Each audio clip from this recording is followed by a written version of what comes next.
Hi, I'm Phil Liggett with the 1995 Tour de France, which started in the Brittany town of Saint-Brieuc. Well, if Miguel Indurain crosses this finishing line with the best time today, he will again have proved just what a real threat he is in any Tour de France. But last year it was the English rider Chris Boardman who won the Prologue time trial, and he'll hope to repeat that feat today here in Saint-Brieuc. He was out very early training on the course along with his GAN teammates, and afterwards we asked him just how he felt about this short time trial. Going to be quite difficult, having seen the course now. It's got quite a lump in it, and that just rather suits other riders. But no, I'll just give it 100% and see what happens. I think physically I'm in good shape. Really, I can't account for what the others are going to do, so that's their problem and not mine.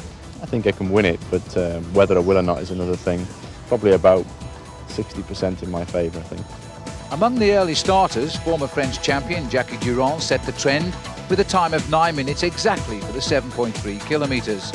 It was a good time, but the stars of the race, all later to start, were expected to better that. Then from the west the skies darkened, and after only an hour of competition, the sunny and warm day changed its face to that of a demon. The light rain turned into a deluge. By the time Boardman started at 9:24, conditions were the worst possible, and no rider had approached the early time of Durand. Boardman launched himself from the start house, still intent on being the champion of the day. But after only 4 minutes of racing, and with the best time thus far, the Prologue favourite lost control on the slippery surface and was lucky to survive this horrendous crash. His team car, avoiding action, stopped inches from him. Boardman remounted and tried to go on, but it was all in vain. His injury such that Boardman's tour was already over, and the hospital was his next overnight stop. It was here where doctors confirmed his exit from the Tour. During the race, Chris fell, and on this tibia, the two bones of the ankle, there is broken, the two bones, and there is a problem of stability of the joint. It's necessary to block this joint. The rain continued throughout the Prologue, and the big names came and went, but they couldn't reach the time set by Durand, who had never won a time trial in his career. After a long wait while the farce was enacted, Jackie Durand was confirmed as the first yellow jersey of the Tour 95. Next morning, from his hospital bed in Saint-Brieuc, Chris Boardman could only reflect on his darkest hour as a bike rider. The Prologue was the first goal. It wasn't the most important. It was something, a little bit of insurance. It was something I could do. I could take the yellow jersey in the Tour de France, so I really wanted to try and do that.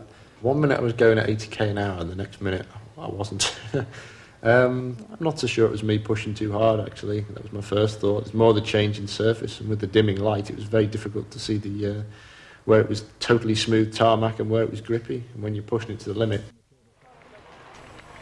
So Britain had lost its only hope of winning the Tour de France. Chris Boardman was out, and the new surprise leader was Jackie Durand. He'd won the Prologue time trial with a time just outside of 9 minutes. Then to the end of the first stage, and Fabio Baldato, the new sprinter on the block, was showing just what a strong finisher he is when it's slightly uphill. Baldato digging deep, while Laurent Jalabert slipped into second place and Jamaluddin Abdou-Japarov was third. Jackie Durand was safely in the field. He kept his lead.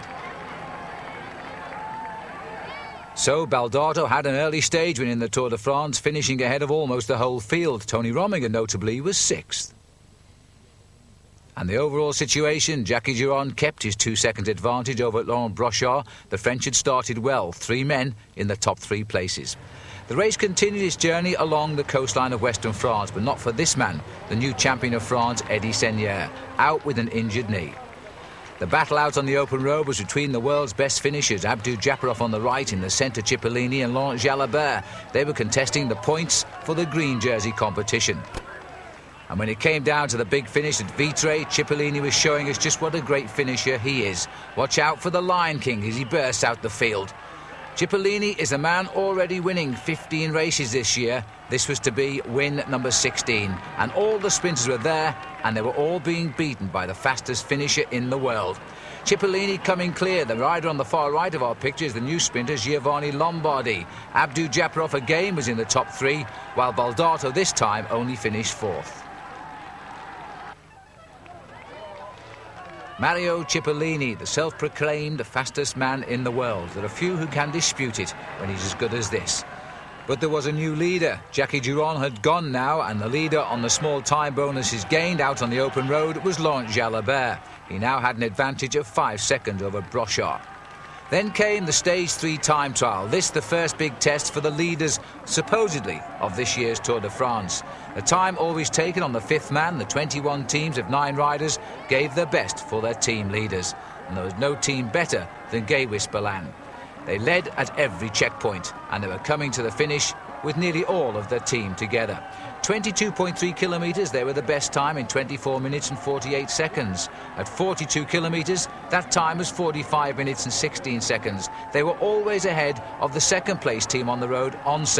Notably too, already finished by the time Gay-Wis arrived, was the Benesto squad, and they had put themselves into the frame as well. Miguel Indurain was here to fight for a 5th Tour de France.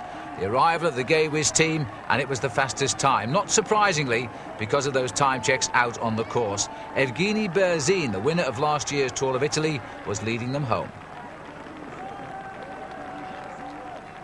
This meant the Gay-Wis were here to challenge Big Mig, and so too were the team of Laurent Jalabert, Once. The Once team have always been that musketeer-type team. We race for one, and one races for all.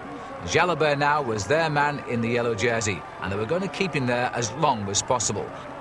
Alex Zula on the back on the far right, he was the man perhaps they were thinking of as a long-term candidate for Big Mig's yellow jersey, but right now they were thinking only of Laurent. It was a great ride by Once. They weren't as fast indeed as Gay-Wis, but they were quicker than Benesto. So even Alex Zula, who moved up to 6th overall, had gained something out of this great team time trial. Their time was 1 hour, 13 minutes and 45 seconds. 35 seconds slower, in fact, than Gay-Wis. Laurent Jalabert had retained his yellow jersey, in fact, by 8 seconds over Ivan Gotti, who was the best placed of the Gay-Wis team after the Prologue time trial. Then it was back onto the open road, the race now heading towards Le Havre, on the other northern coastline of France. This was being a tour of accidents, though. Hendrik Redant was out, and so too was this rider from Mercatoni Uno. But this was the big crash of the day. Just a couple of kilometres from the finish, Sammy Morels of the Lotto team led the whole field into the barriers. And the man delayed with a broken bicycle was the yellow jersey of Laurent Jalabert. Surprisingly, no Once rider had seen him fall. He was left to wallow at the back of the race. He was going to lose time. He was going to lose his yellow jersey. In the big sprint for the line, though, it was Cipollini again who was going to burst out of the pack and take victory. This time ahead of the new German sprinter on the left from Telecom, Eric Zabel. He's still got to learn about how the master does it, though. Laurent Jalabert finished 148th and lost 50 seconds, and of course his yellow jersey went as well. But there were other men delayed by that crash too, and more seriously injured they were. Fabio Baldato, the winner of Stage 1, came home with 12 stitches in his face. He would start next day, he wouldn't finish. Ivan Gotti was now the new leader. Here's a man who often gets up towards the leadership of a big race, but never takes over yellow, and his face seemed to give us one of, what am I doing here? So Gotti was now the leader of this race by just a single second from Bjarne Riis, his teammate, as the race headed now to Dunkirk, the longest stage of 261 kilometres. Indurain was always conscious of keeping out of trouble riding near the front, while at the back and returning to the peloton after a puncture, Jackie Duron was now finding the downs as well as the ups of this year's Tour de France. Duron crashing as he almost rejoined the field. Then the big sprint at Dunkirk, and again the sprinters were having a field day, but this time they were all to get a shock. If everything had gone to form, it should have been a third stage win for Mario Cipollini, but this was a very difficult sprint to judge. It was a long, straight and wide road, and the man who knew just how to ride it was the TVM rider from Holland, Levens. Jeroen Levens in the red, white and blue saw the finish and kicked for it. The sprinters weren't marking him. They'd never heard of him before. They couldn't take his wheel. He got the stage win ahead of Jan Zarada and Eric Zabel. Cipollini only finished in 5th place. Zabel was the man who was really annoyed. And this was the happiest man. He was destined not to finish the Tour, but he had taken the first stage win of his career in it. It was part of the plan to go home afterwards. Ivan Gotti had retained his 1 second advantage over his teammate Bjarne Riis. Melchior Mari of Once was in 3rd place, 17 seconds back. Now the race faced up to 3 stage finishes in Belgium, and when they crossed over the border from France, the race was in no hurry to meet its rendezvous at Charleroi, a ride of 202 kilometres. It was a slightly uphill finish in Charleroi. It should have been a day for the sprinters again, but it was to have a very surprise result on the overall situation. This was the 25th birthday of the telecom rider Eric Zabel. He'd already said he wanted to win the stage in Belgium on his birthday. He'd narrowly been beaten already on stage finishes, so everybody knew he was a fast finisher. But even the German television team thought this wasn't the finish for him. A very difficult approach, then uphill. But indeed, he found the team all willing to help him. Olaf Ludwig was leading out, Jan Verade was right on his wheel, so too was Giovanni Lombardi in yellow, and then on the far right of the picture, Eric Zabel made his move. This was a very inspired finish indeed. It was a case of saying, happy birthday, Eric. He takes it right on the line. But although it looked like a bunch sprint, in fact, the judges had split the bunch into three, and therefore Ivan Gotti, who was in the third section, had lost time. As a result, the new leader was Bjarne Riis. I've been too close, you know, and today I have it, and I'm very satisfied with that. Well, Gotti, he lost it. I'm sorry for him, but it's the way the race is. It's the way the Tour de France is indeed, and the race continued on the road from Charleroi to Liège. It was covering much of the circuit used in the famous Liège-Bastogne-Liège Classic. And the rider now in the hot seat by just 2 seconds was Bjarne Riis. The Gawies team are having a great tour, but they weren't ready for this, because towards the end of the stage into Charleroi, Miguel Indurain himself was in angry mood. Johan Bruneel joined him and then said, I can't work with you, it's not in the policy of the Once team. So he decided to follow Miguel Indurain. Well, for many years now, Miguel Indurain has won the Tour de France, but you rarely get the sight of this, a man on the attack, and he wasn't looking for the yellow jersey now, he was simply out to punish his rivals. Miguel Indurain surprised last year on the climb of Otakam. He was now doing it in the streets of Liège. Over the last few kilometres, Johan Bruneel, the hold of the fastest stage ever in a Tour de France, which he did a couple of years ago to Amiens, was content to follow. It was a special day for him. He was coming home to the Ardennes city. He knew the King of Belgium was waiting. He was now going to give him not just a stage winner from Belgium, but also a new wearer of the yellow jersey. This was a great day for Johan Bruneel, but it was even a greater day for Miguel Indurain. He had literally destroyed his rivals. They saw him go. They couldn't reach him. And Miguel Indurain was extremely annoyed when he finished, because he was annoyed at the fact that Bruneel had not allowed him to win the stage. The crowd cheered him all the way up to the line. Bruneel waited and waited all of the time, looking over Miguel Indurain's shoulder to see where that finishing line was. And when it came into sight, he then started to make his move. Indurain even so had plenty of fight here. He was determined to finish this off with a big win. After all, he's never won a road race stage of a Tour de France since he started winning the event back in 1991. But you can't beat a Belgium inspired, and Johan Bruneel won the stage and took the overall lead. The face of Big Mig in full cry. We saw it in the clouds of Otakam in the Pyrenees a year ago. Now we were seeing it in the sunshine of Liège. Johan, just 2 quick questions. Could you have dreamed this morning that you were going to put on the yellow jersey tonight? No, I never thought about it. We had to attack in the final, and I attacked on the Mont 2. But I never thought about it. It was only to try to eliminate some sprinters for Jalabert, and I was surprised to see Indurain, and from that moment I took his wheel and he took me to the finish. And just 15 kilometres to go, you actually came up alongside Indurain, you pushed him. What did you say to him there? He asked me to ride with him, and I told him I could not. The team tactic was like that. And apart from finishing in front of King Albert, he finished in front of the other king, King Eddy Merckx, 5-time winner of the Tour de France for Belgium. So after stage 7, Johan Bruneel was in yellow, 31 seconds ahead of Miguel Indurain. That man was there again. Laurent Jalabert worked his way back up to 3rd. Of the other top men, Berzin was only 8th, and Tony Rominger was over 2 minutes back in 12th place. So to the time trial. The man himself, always in charge of the time trial, was about to have a shock. Miguel Indurain wasn't starting last, of course. He was starting 3 minutes in front of Johan Bruneel. And after his brilliant ride to the Belgian Ardennes, the time trial now between Huy and Serang was being held in sweltering conditions. And the challenge was again coming from Bjarne Riis, who is now out of his leader's yellow jersey and into his new champion of Denmark's jersey. Riis was setting the fastest time at the late checks. Nobody could believe this. After all, Bjarne Riis was not known as a top time trial rider.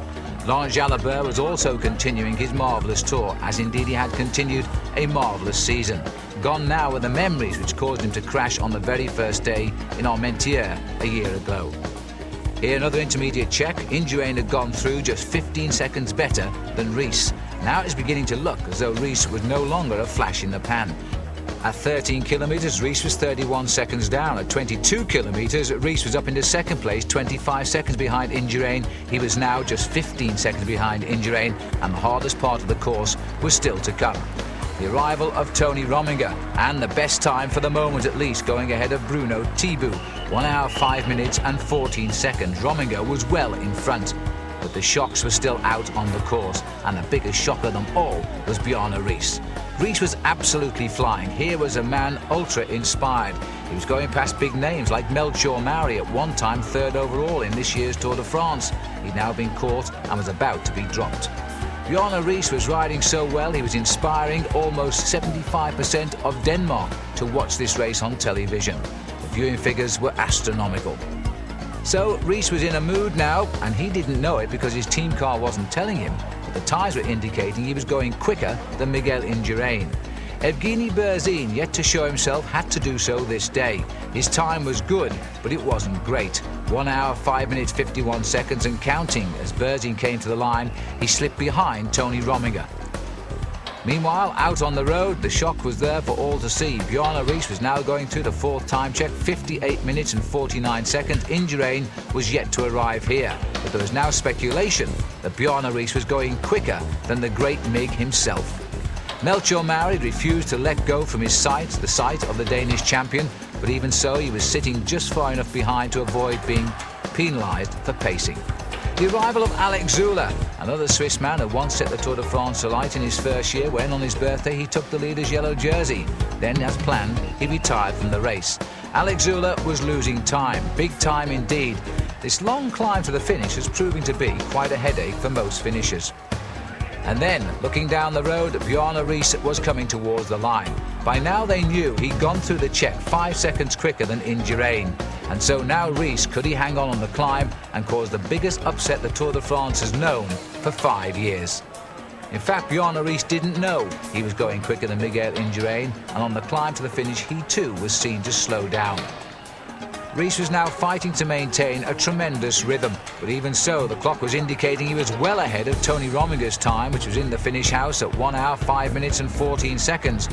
Riis was now confirming that if he could control this sort of form in the mountains, which would start the day after the rest day, then he was going to be in really a commanding position. Miguel Indurain had a new challenger to his 5-time title. Dancing the way up to the line in front was Ivan Gotti. Behind was Melchior Mauri. Mauri would actually finish the time trial in 5th place overall. Rominger was also going to finish now only in 3rd.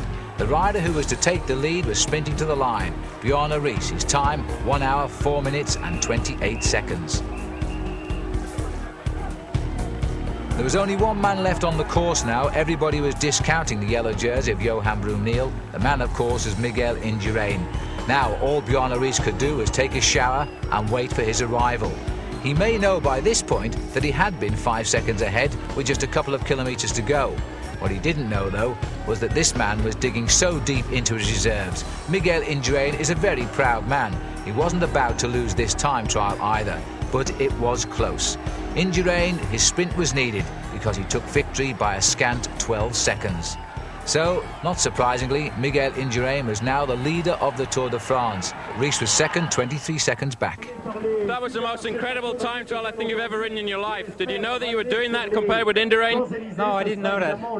If I knew that, maybe I've done some more. But wow, I did what I could.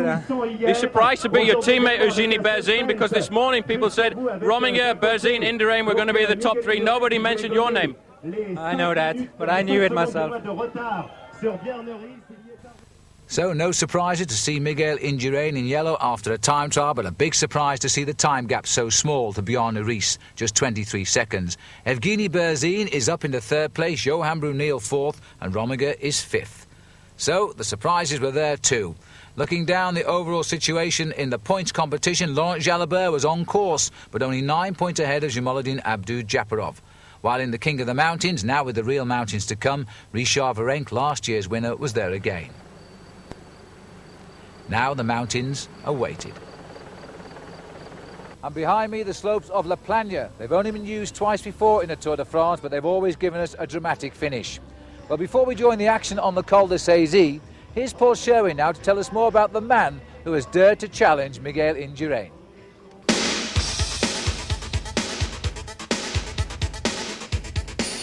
At 31 years of age, Bjarne Riis is the same age as Miguel Indurain. Riis was born in Herning, Denmark, but now resides in Luxembourg. A professional for 10 years, it was not until the 1988 Tour de l'Avenir that he was noticed by Laurent Fignon, who immediately brought him into the Système U team, where he became Fignon's right-hand man. Fignon claimed that although Riis worked selflessly for him in the Tour de France, he lacked confidence in himself. That all changed in 1993 when Riis stayed with the big stars of the Tour de France in the mountains and reached Paris in 5th place in the overall standings. Last year he would have made another top 10 place if he hadn't been taken ill on the stage over the Mont Ventoux, slumping to 14th place in Paris. Riis wore the yellow jersey with pride in this year's event, but the superb time trial performance on Sunday confirmed that he'll be a man to watch. The next 2 days in the Alps will determine whether or not he can be a serious challenger to Miguel Indurain's supremacy. And so now to stage number 9, Le Grand Bournon to La Plagne, 100 miles or 160 kilometres, 169 riders left from the 189 who started. And this has been a remarkable day's racing in many ways, but the main field has fought to keep together here, not surprisingly after a transfer of some 800 kilometres. The riders know they're not in any hurry to face the area of the Alps where indeed the Olympic Games were held in the winter, not far away nearby Albertville in 1992. The man has been on the attack virtually throughout the day, Alex Zülle of Oncé, and it goes to show us once again that the Oncé team are here to take on Miguel Indurain this year. They've already surprised us with the man Johan Bruneel winning in Liège, but now Alex Zülle, the hammer will fall down on him. He must show the team he's got the strength. Berzin is in all sorts of trouble here. He's got himself a teammate who's looking after him in the former Bruno Kengialta, but Berzin is not happy at all. And the rider destroying the field today and taking lunch at the moment is Alex Zülle. Zülle broke clear first of all with a small group. Now he's gone clear on his own. He comes up towards the top of the Col de Roseland. This brings him up to 5,413 feet after a climb of 19.7 kilometres, just about 12 miles. And his lead over the field is around about 5 minutes. So Alex Zülle, the star of a couple of years ago who said he would come back to rendezvous with the Tour de France, is now back now, second in the Tour of Switzerland. This is Bruno Hamburger, the gap 4 minutes 53 seconds to Hamburger. And the chase group behind is about to pick up young Bo, because in fact Hamburger was with Alex Zülle and Federico Munoz. Munoz already back in this group, Hamburger now with them. So Indurain now quite concerned about the attack of Alex Zülle. Here is Bo Hamburger starting his descent now of the Col de Roseland, and still the climb of La Plagne ahead of him. La Plagne, 17.4 kilometres of climbing at an average gradient of 1 in 13 or 7.3%. Now back on the Col de Roseland, this is Berzin, and Berzin is in all sorts of trouble now. He's losing a lot of ground, 6 minutes 46 seconds. Berzin is not going to feature in this Tour de France. Alex Zülle still has 4 minutes 25 seconds, and Pavel Tonkov, the rider who beat Zülle in the Tour of Switzerland, is now chasing him alone. Well, Tonkov rode so well in the Tour of Switzerland, he chose a mountain stage to take the lead away from Zülle when Zülle seemed set to win his home Tour for the first time. I don't think Zülle will forgive Tonkov for that, but now Tonkov trying to get back on terms, and nobody prepared to help Miguel Indurain. He knows while he wears yellow and such a dominant personality, he's really got to do it all himself, and he's doing it all himself. This is Indurain now coming up to the rear wheel of Pavel Tonkov, and I'm absolutely amazed, but nobody has been able to go with Miguel Indurain, and just like on the road into Liège, Indurain has used his strength to go away from the field. What an unbelievable piece of cycling by this man. Well, all of those people used to criticise Miguel Indurain for playing in the time trials and watching in the mountains. These past 2 years, you can't say he does that now. Marco Pantani, the first time he showed any form in this year's Tour. Remember, he missed the Giro d'Italia because of that accident just before the Tour started in Italy. Now, he's in the mountains here in France. We remember him so well from last year. Now he's trying to climb back up alongside Miguel Indurain. Indurain has caught Tonkov. These are the lower slopes of La Plagne. Well, Indurain looking for no help as Tonkov now takes his wheel, and you must wonder what he started, because Indurain riding so well. The gap is coming down. 4 minutes and 3 seconds now, Indurain behind Alex Zülle. But again, we're seeing just what a great man Indurain is. When it comes down, when the chips are on the floor, he picks them up, and he really can put things to rights himself. And he's got rid of Tonkov. Tonkov on the lower slopes of La Plagne. We go way over the rise to our right there, to the top of this climb. And Indurain knows he must go early. He must keep a fast rhythm, because he's going to have to reduce this advantage of Alex Zülle, which is now quite enormous. So the man in yellow now having to go in search of the leader by himself. And I couldn't quite see what the time gap was on the blackboard, or the green board as it is these days in the Tour de France. But I think it'll be reasonably good news for Indurain. There's no sign of anybody else. Rominger here sitting at the tail of this group. And this isn't the Tony Rominger which scalped everybody in the Tour of Italy. But you have to remember that Miguel Indurain was not in the Tour of Italy, the two-time winner of that race. Just look at the rhythm of this man. His face telling us, though, that he is fully committed here, that he's reaching his limits because he wants the time back. He hurts himself, then what does he do to his rivals? Well, he's now in full flight chasing Zülle. A quick recap of the day on the Col de Portet. It was Virenque who went over the top of that small fourth category climb first. Virenque again on top of the third category climb of the Col de l'Alpine. And then the breakaway started to move clear on the Côte d'Erré. And finally, on the Col de Saizy, it was Munoz, Zülle and Hamburger chasing them by 7 seconds. This is Paolo Lanfranchi here, who's trying to get in on the picture. He was a rider who rode his first Tour de France last year and abandoned it on stage 12. Well, we haven't quite got to that stage just yet. And he's riding a very steady climb up the mountain indeed. And there's still 5 kilometres or 3 miles to the summit, and this group is round about 6 minutes still behind Alex Zülle. Indurain is some 4 minutes in front of them. This is Ivan Gotti sitting behind Marco Pantani. They're a little bit closer. And now you can see Pantani. He's not quite got the form yet that we saw last year. And all of the cheers now coming from the Once team car here, because they're beginning to upset Miguel Indurain this year. First of all, Brunel stole a march over him in Belgium. And now the Swiss star Alex Zülle is attacking the team here. And you know, that's what this race could come down to be this year, a battle of the Once team against the Banesto team. And is the Banesto team as strong as their leader? Only time will tell. And this is the chase group. Lordolino Cubino on the right there. He won a stage in the Tour of Italy. He's got 2 stages in that great race over the years now. And also riding very solidly here is Claudio Chiappucci at the back and on our left. And number 51 is Richard Virenque, the leader in the King of the Mountains. He's had quite a good day today. He's been scoring very regularly on the big climbs, the first ones of the Tour this year. But now under the 3 kilometre to go banner for Alex Zülle, and he's lost none of his rhythm at all. He's certainly lost a little bit of time, though, to Indurain. Indurain is pulling this back into a much more realistic time game by Alex Zülle. But what a great escape by this young man. This has been a marvellous stage from today. He went clear on his own after he'd gone over the top of the Col de Saizy. He was over the top of the Cormet de Roselon by himself by almost 5 minutes. With Indurain now trying to save the day and riding so strongly. And here on the front left is Tony Rominger, losing another big bunch of time here to the 2 men he should be really very, very worried about, Zülle and Indurain. Not to mention, of course, Pantani is also up the road. And it's Escartin, his teammate, who's trying to keep the pace up. Virenque looks across at Rominger. They're all looking at each other here now. Virenque thinking of a high finish for the King of the Mountains at the top of La Plagne. And this is La Plagne now. And the arrival of Alex Zülle. The time gap is steadying at 2 minutes 40 seconds as Zülle now tries to put in a nice sprint for the finish here. And here is the chase by Miguel Indurain himself. What a marvellous stylist this man is. He just sits there and concentrates totally. He's pushed himself once again to the limit here in defence of his yellow jersey. There's one way to annoy Miguel Indurain, and that's to attack him. And And looking further down the group here, this is Ivan Gotti in second place as Pantani now tries to take on Gotti. Gotti turning out to be something of a revelation of this year's Tour de France in his first race. 3 kilometres to go for Indurain, 2 kilometres to go for Alex Zülle. The difference, well, we don't have to be mathematicians, is just over half a mile now between the two on the road.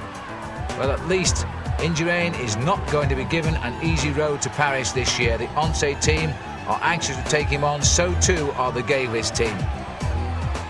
And once more, the Once team riding their pink Tour de France jersey. Their normal colours, of course, are yellow. For obvious reasons, as we look at Miguel, that is why they don't ride in yellow jerseys in the Tour. The pink jerseys of Once now, and behind the yellow jersey of Miguel Indurain. This is a great pursuit. He's still gaining time, you know, but he's now knocking off seconds rather than big chunks of time. They've levelled dramatically in this last 2 kilometres. Indurain knows now, though, that he's riding away from the rest of the field. Pavel Tonkov, he's dropped, is now more than 2 minutes behind him. And he's done all that damage in about 6 kilometres of climbing here on La Plagne. Still holding his rhythm. 1 kilometre to go for Alex Zülle. No doubt now that this man is going to take his first ever stage win in a Tour de France. It's been a while in coming, but it's going to be a memorable one because he's taken it so well. He's ridden the last half of the stage on his own. And there's no finer way than to win a stage when you conquer the mountains by yourself. Alex Zülle. Well, he was thinking of big time gains now, and I think right now he's just thinking of finishing first across the line. I don't know how much he knows about the chase of Indurain. He'll certainly know he's coming on his own because Sayers will have told him, the team manager. As we see now, Indurain still squeezing out every second time he can claw back from this rider. Zülle, how much is he taking out of himself here now as he gets ready for the finish? Because tomorrow we have that hard day on the road to Alpe d'Huez, and after a tough day today, it will hurt. Alex Zülle then comes up towards the line. He's going to win the stage for Once. Once get another stage win in the bag. What a great race they are having. But this one will give Zülle now at least second place overall in the Tour de France. I think I'm safe in saying he won't get Indurain's jersey now. 4 hours, 41 minutes and counting as he crosses the line. This is now the chase. Alex Zülle, who started the day a fair way behind, but now he's closed the gap dramatically. He was 4 minutes and 29 seconds behind this morning. He's now going to be around about 2.5 minutes behind Indurain at the finish. The man has taken time back on Big Mig, and that surely is going to give him confidence now as this race unfolds, not just here in the Alps, but also in the Pyrenees. Indurain, the clock counting on the left of the screen, is coming up towards the line. He's going to be just on 2 minutes, the time loss, and at one stage, remember, it was nearer 5 minutes. So this has been a superb performance, yet another one by Miguel Indurain. My goodness me, he gets so annoyed when he thinks his yellow jersey is in danger. And it's just going to be slightly over 2 minutes. It's a long way up La Plagne towards the finish. These barriers go on for quite a while. And Indurain is now getting the feel of them all. 25 metres to go. He sprinted out just over 2 minutes, 2 minutes, 2 seconds. And now Pavel Tonkov is coming up, but he's a lot further back than that, as you can see. His time gap has gone out now to over 4 minutes, but he's going to hang on to his finest finish in a stage of the Tour de France. Last time I saw this man in action, he was winning a stage in the rain in Great Britain in the milk race. That was when he was an amateur rider riding for Russia. And now the balding Marco Pantani, he comes over too, fourth ahead of Ivan Gotti. The sprint now for fifth place. Richard Virenque gets the points for the King of the Mountains, ahead of Tony Rominger, Lanfranchi and Chiappucci in that order. Laurent Jalabert, not too bad a day for him in the mountains because he's not yet made his mind up whether he's going for the yellow or the green. He certainly wants the green jersey. Bjarne Riis crosses the line. But this is the man who has the day taped up. A great win for Alex Zülle. And he wins the stage by 2 minutes and 2 seconds. Overall then, Indurain keeps yellow, 2:27 ahead of Zülle. Bjarne Riis is still there in third place, but now almost 6 minutes back. Rominger continues to lose time. And the first day in the Alps, 16 riders eliminated or abandoned, including the sprinter Mario Cipollini. And by the way, the race referees hadn't realised he'd given up and did place him on the stage. So they were a little bit embarrassed this morning when he said he'd retired halfway through it yesterday. Now, the riders heading away from the town of Aime, La Plagne, heading towards Alpe d'Huez, their next big rendezvous on this, the jagged peaks of probably the finest mountain in France, certainly the most famous, and it's been made famous by the Tour de France ever since Fausto Coppi first climbed in 1952. This is now the climb of the Col de la Croix de Fer. The overall distance just over 100 miles, and this is a brute of a climb. It's always very difficult. Not too many spectators can get down the narrow roads and park up on it, otherwise the race would be simply blocked. So consequently, most of the spectators here have had to walk down its slopes from the summit. And after the escapades of Alex Zülle yesterday, this is now Alvaro Mejia of Motorola, and the chase group here, containing the race leader Miguel Indurain, is approximately 1.5 minutes behind. So Indurain is gambling at the moment that all of the damage can be repaired once they descend the Croix de Fer and head down the valley road to Bourg-d'Oisans and then start the climb of Alpe d'Huez itself. Claudio Chiappucci on the right of our picture here. The tempo set by the Benesto team. Gerard Ruiz, the rider, in second place here. The faithful lieutenant of Miguel Indurain puts in so much work on his behalf. There is now Alex Zülle taken up his place in second position behind the yellow jersey, as he is indeed overall. Tony Rominger sitting at the back with Arsenio Gonzalez, but at least he's with this group here. Although again, not looking too good as Richard Virenque now starts to sprint for the top. Virenque is in the breakaway move here, has been for a little while now, and there's good points at stake, and Virenque makes them look very, very easily as he goes over the top, and Munoz takes second place there. Johan Brunel wasn't too far behind either. Time gap starting to count on the left of our screen, and it's 1 minute and 20 seconds as now Miguel Indurain's group starts to approach the summit. So the gap hasn't closed at all on the climb of the Col de la Croix de Fer, but Indurain still has a number of teammates there, and this is quite a select little group here. They start to go over the top. That's where we are. We're just beginning the descent now of the Croix de Fer, so that's quite a tough climb behind the riders. And Marco Pantani now dreaming of catching the breakaway. Perhaps he's in the chase group originally. Now he's just ahead of the group containing Miguel Indurain as they start the slopes of the climb of Alpe d'Huez. And this is amazing, but Pantani went immediately the hill began here of Alpe d'Huez, and the breakaway also started to collapse. And now Ivan Gotti is the rider who's gone forward of the group.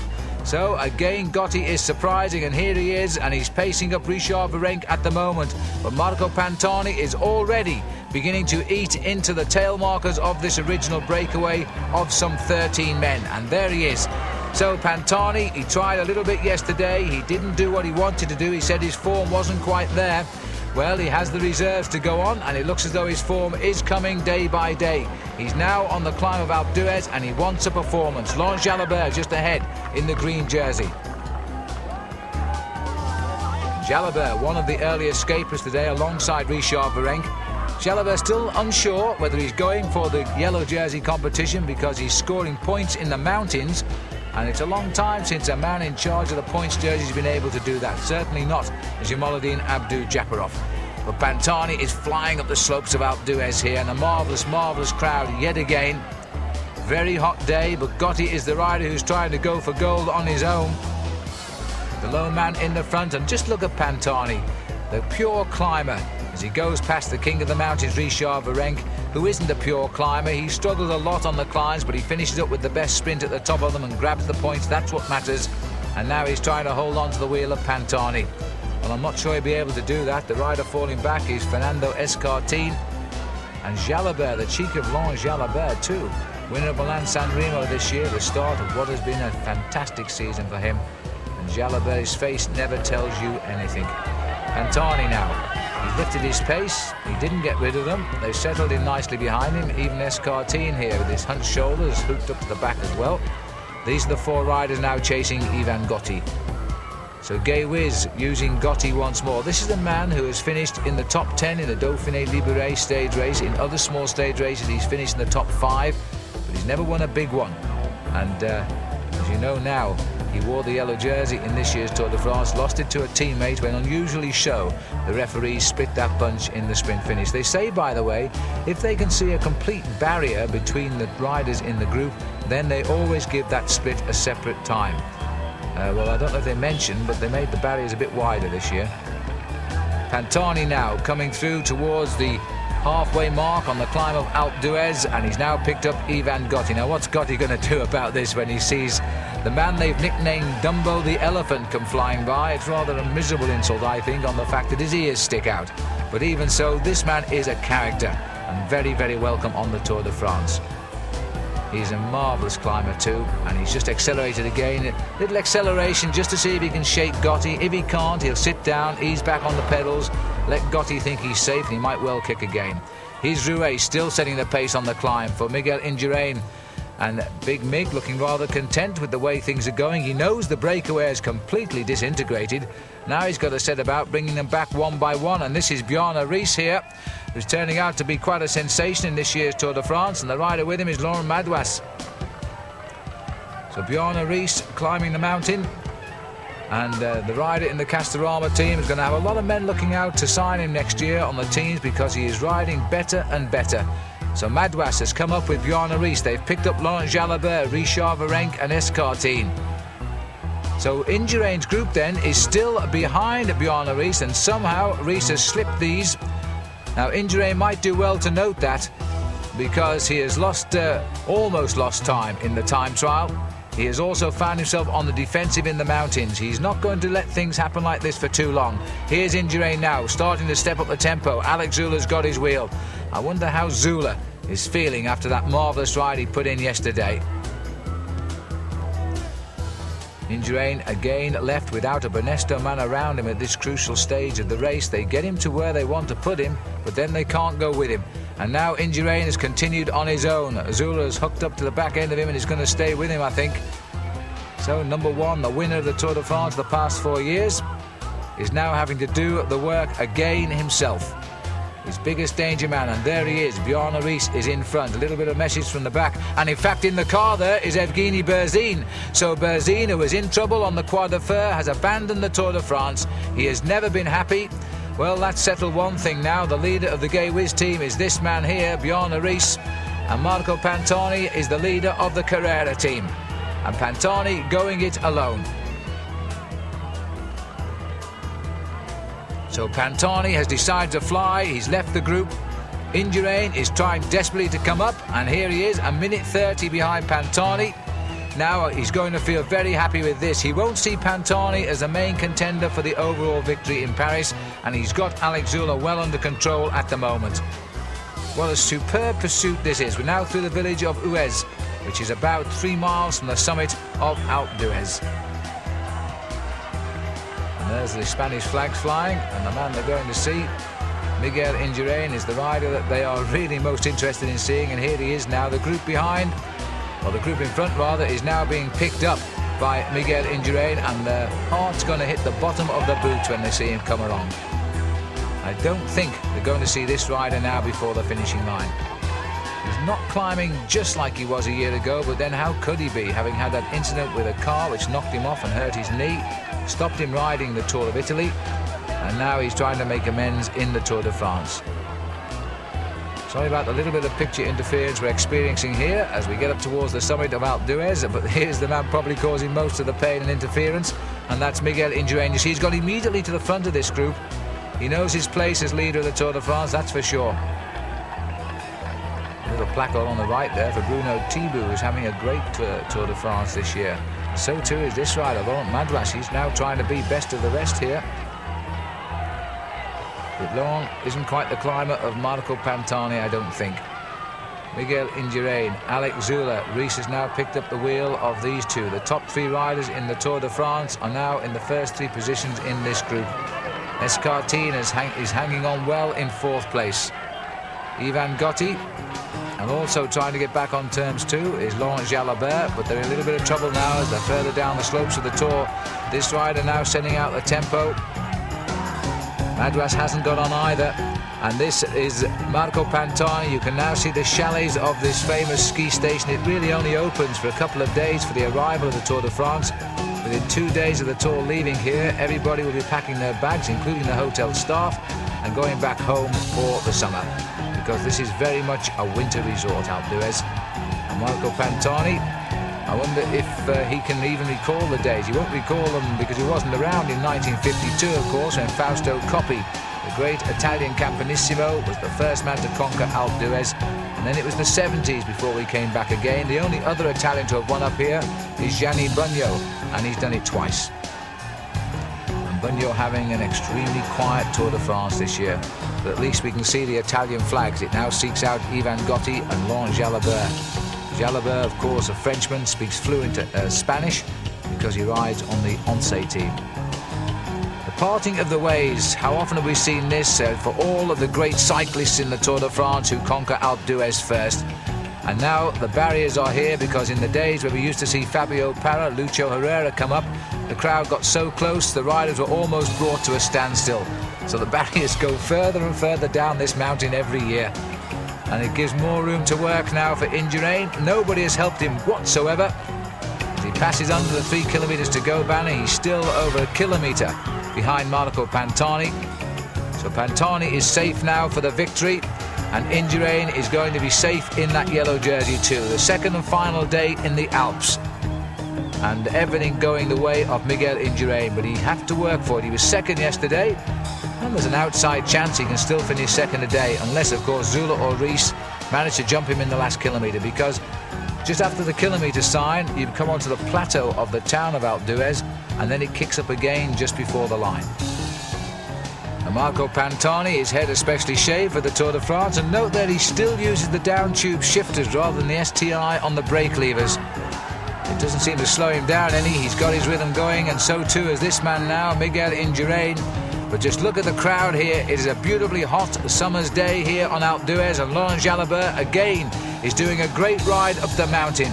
So the sprinter really is becoming a true all-rounder. He's on the climb at the moment in around about 7th position. Marco Pantani now in the closing kilometres of Alpe d'Huez. He'll now stay in amongst the houses until he makes the final left turn up to the finishing line. The town that comes alive just for a few days in the height of summer for the Tour de France. And now Indurain, still finding the effort, will not allow anybody to gain time on him. And the reason he's keeping his pace high here right now is to try and stop Alex Zula or Bjorn Rees jumping him in the last kilometre. And still we have alongside Ivan Gotti here is Laurent Jalabert taking a quick drink. And it looks to me as though Jalabert is going to finish this now, and he's going to have to take a hard look at the overall classification tonight and say to himself, well, I might well have to go for a high finish in Paris. Indurain still got that beautiful position, still using all of his concentration. Just look at the difference in style between him and Alex Zula. Zula's working extremely hard now to hang on to Miguel Indurain. Indurain locked solid. This all tells us the problem is his face. Very good steady rhythm. Very different style to that of Alex Zula and Bjorn Rees. And Bjorn Rees has done the ride on Alpe d'Huez today. He has suffered. He has come back at least twice to the side of these riders on the climb. And now he's going to hang on, and who knows, he might get the advantage of the finish here because he's a fighter. Indurain second yesterday, losing time today only to Marco Pantani. Pantani should come up the overall classification, but he's not going to come up anywhere like close enough to take the yellow jersey away from Miguel Indurain. Under the kilometre to go banner, Marco Pantani riding to victory. Who would have thought that? He was unable to start in the Tour of Italy. He said he'd come here. He didn't know what his form was like. He gave us some indication in the Tour of Switzerland. Now he's showing us his form is very good indeed, although it's not quite the Marco Pantani of 1 year ago. Even so, he's got his rhythm, he's got the gap, and he's shortly going to get his stage win as well. An enormous crowd, as big as we've ever seen up here. Funny enough, with the demise of the top Dutch riders, we don't see so many Dutch people coming here anymore because they always used to win on top of Alpe d'Huez. Henny Kuiper, Peter Winnen, etc. Gert-Jan Teunissen. But now those riders have all retired. Teunissen giving up this season, just after it started in fact. And now we're looking at the Italians taking control of Alpe d'Huez as well. This will be the 3rd Italian victory. And by a different Italian, it's the 4th Italian victory because Gianni Bugno has won twice here.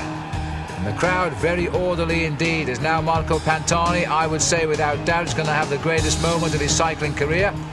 This young man now coming to turn left in, well, you're supposed to turn left, Marco. That's in fact the way the cars go off the course. The riders go hard left, but there's no need to worry. He may have lost a second. It really doesn't matter. in the last 200 metres now. As he lines up for the finish, Marco Pantani is going to win his stage. So after the lone victory yesterday of Alex Zülle to win his first stage of a Tour de France, we now have Marco Pantani, the greatest climber currently riding the circuit, sprinting to victory here on what is certainly the mecca of cycling. Marco Pantani will win. He won't get the yellow jersey, but he certainly will gain time today. He's been in the saddle 5¼ hours. This is the race now for second place. Indurain, Zülle, Ries yo-yoing on and off the back wheel of Alex Zülle, but this is the plateau I was telling you about. Now Indurain knows the way better than anybody to the top of Alpe d'Huez. I'm quite sure he won't make the mistake of going straight on. This is the left turn now. He takes it very quickly, very wide to force Zülle and Ries to the far right. In fact, took it so well there, he gained a length over the field, and that might be good enough to get second in as many days in the Alps, because now Indurain is coming clear. The gap is not enormous either, just over 1 minute and a quarter as Miguel Indurain comes to the line. Zülle has not got it, and neither has Bjarne Ries. This is the order of the top 3 overall in the Tour de France, and that's how they crossed the finishing line. So the 2 days in the Alps have proved Miguel Indurain to be as strong as ever, and they've given the great climber Pantani the victory. So it was a win for Marco Pantani, 1 minute and 24 seconds ahead of Miguel Indurain, who finished with Alex Zülle. Bjarne Ries was 4th, and by the way, Laurent Jalabert finished 7th. Indurain now leading the Tour de France by 2 minutes 27 seconds ahead of Alex Zülle. Bjarne Ries is 3rd. And this morning the riders have come away from Alpe d'Huez to the village which nestles at the bottom of the mountain, Bourg d'Oisonne. It is going to be a very hot day in the saddle, and the competition in this record-breaking tour, we can assure you, will be hot as well. Now, apart from Miguel Indurain's leader's yellow jersey, there are 2 other major competitions in the Tour de France: the polka dot jersey for the leader of the King of the Mountains, and the green jersey for the Tour's most consistent daily finisher. French riders are on top of the tables in both cases. Here's Paul Sherwin now to explain more.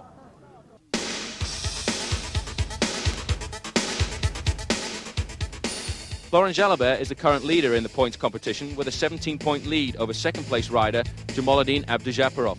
The green jersey for the most consistent rider was introduced into the sport to designate the most regular finisher on each individual stage. Today, Abdujaparov will try to score points in the hotspot sprints, which are in designated towns along the race route. Here, the first 3 men across the line will get 6, 4 and 2 points.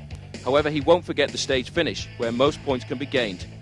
Richard Virenque currently leads the mountains competition with a 63-point advantage over Alex Zülle. Points are awarded in this competition for the first riders to cross designated mountain passes. The more severe the mountain, the higher the points that can be gained.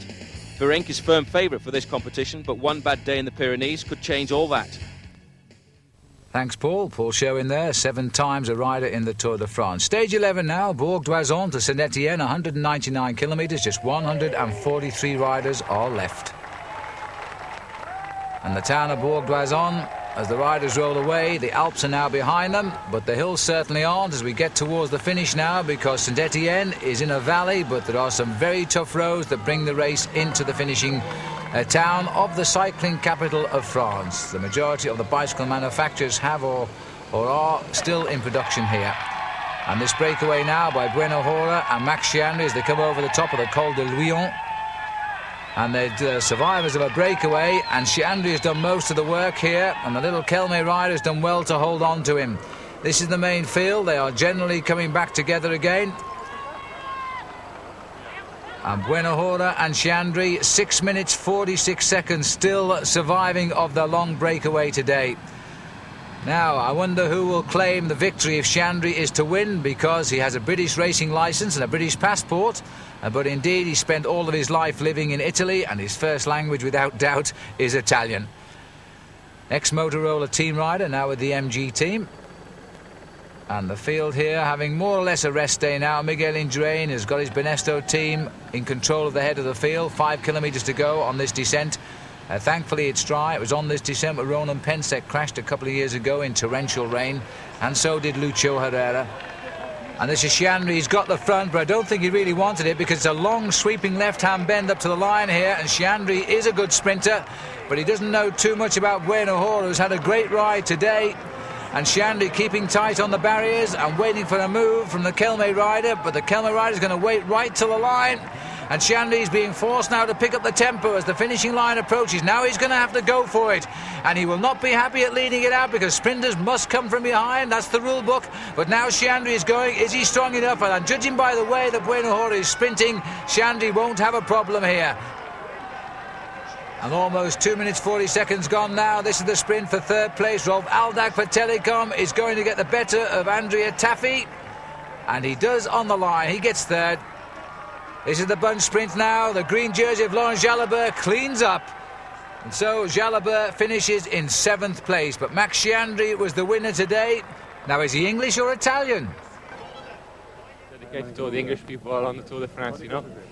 To myself and to the team, you know. I mean, it's a win from myself. Everybody asking me, who is it, an Italian or an English win? This is Chandry's win. So Max Chandry winning for himself ahead of Hernan Buenohora, Ralph Aldag and Andrea Tafi. Armand de las Cuevas, a good place for him in 6th. After stage 11, Miguel Indurain still leading by the same time difference of 2 minutes 27 seconds as the race then started to head out to a new Finnish town of Mond. This was stage number 12, 222.5 kilometres, 140 riders still surviving of the 189 who started in the rain in Brittany. And this is July the 14th, Bastille Day, and there's a French rider now in the breakaway, Laurent Jalabert, and this is a tremendous move by Oncé, and for the first time I could ever recall, Miguel Indurain has been in a state of panic behind. He was left without his Benesto team around him. They've got back to him now, but this breakaway has gone. Now, the back of the group there in the pink, that is Neil Stevens, because Oncé have 3 riders here at the moment on what is a very undulating course indeed. The original breakaway that went at 50 kilometres contained Laurent Jalabert, Melchior Mauri and Neil Stevens, all of Oncé, and joining them Dario Bottaro, Andrea Perrone and Massimo Podenzano, the former champion of Italy. And Perrone is from Motorola, and the other rider, Bottaro, is from Gavis. And just look at this gap, 8 minutes and 40 seconds. Laurent Jalabert is now becoming a real star of this year's Tour de France. He is now the race leader on the road. Miguel Indurain is going to have to do something about it sooner or later. Now, I'm wondering if the rest of the Tour de France will leave him alone to start to counter the move. It's a very, very hot day indeed. This is Richard Virenque going over the top of this small climb at the head of the main field. Still no signs of a counter-attack coming. Now, today the race finishes at Mende, but in fact it finishes outside of the town because there's a very nasty climb up to a plateau where the airfield is, where they land the light aircraft, and in fact the race finishing on the runway up there above the town. Jalabert has relied heavily, particularly on the early pacemaking by Neil Stevens, and latterly by the pacemaking by Melchior Mauri, who really does to have rediscovered his old form, which won him the Tour of Spain a few years back now. And so we're in the town now of Mende, and this is the start of the climb, 5 kilometres to the summit, and still Melchior Mauri setting the pace. We've dropped Neil Stevens. He went on the previous climb, and in fact Jalabert sent Mauri back to ask him if he was feeling okay and should they wait over the top for him to come back, but apparently Stevens said, no, I'm done for. So Stevens has gone back towards the field. The gap is still significant, and Melchior Mauri is now, I can assure you, trying to springboard Jalabert to victory here. The Oncé team have been absolutely magnificent as a team in this year's Tour de France. They're winning the team race, and they deserve that certainly. And now Melchior Mauri is trying to pace Jalabert to a rare French victory on Bastille Day. The last one, by the way, was Vincent Barteau.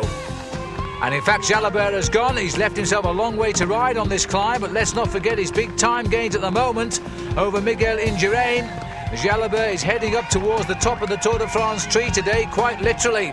And it looks to me as though, in fact, Bottaro has tried and failed to grab his wheel. He chose the right man, but can he get on? Maybe he can, because Bottaro is closing slightly.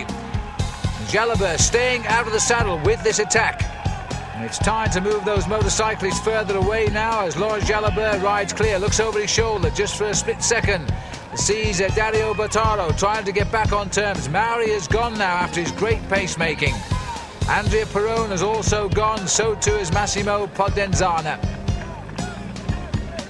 So Laurent Jalabert, the green jersey of this year's Tour de France, a previous winner of it too. In fact, they shared it the last few years, he and Jamaluddin Abdou-Japarov. And it looks as though the First couple of weeks of close fighting between Abdou-Japarov and Jalabert for the green jersey is now swinging very definitely the way of this man. He's proved so consistent in the mountains where you can score points where sprinters can't. Jalabert has gone very early, and that's the way to do it, because now he must surely be thinking of yellow as well as green. This has been a tremendous Tour de France, and thanks largely to the work of the Once team, who have attacked Indurain at every possible opportunity. Yes, we've had the intruders like Marco Pantani. Evgeny Berzino for Gawies has been simply a sporting disaster and was never in this race till he abandoned it in the Alps. So Gawies are unsettled. Once couldn't be closer together. Jalabert, every time he senses the rhythm is dropping, he gets out of the saddle and keeps it going. And there's no one going to get on terms with him now.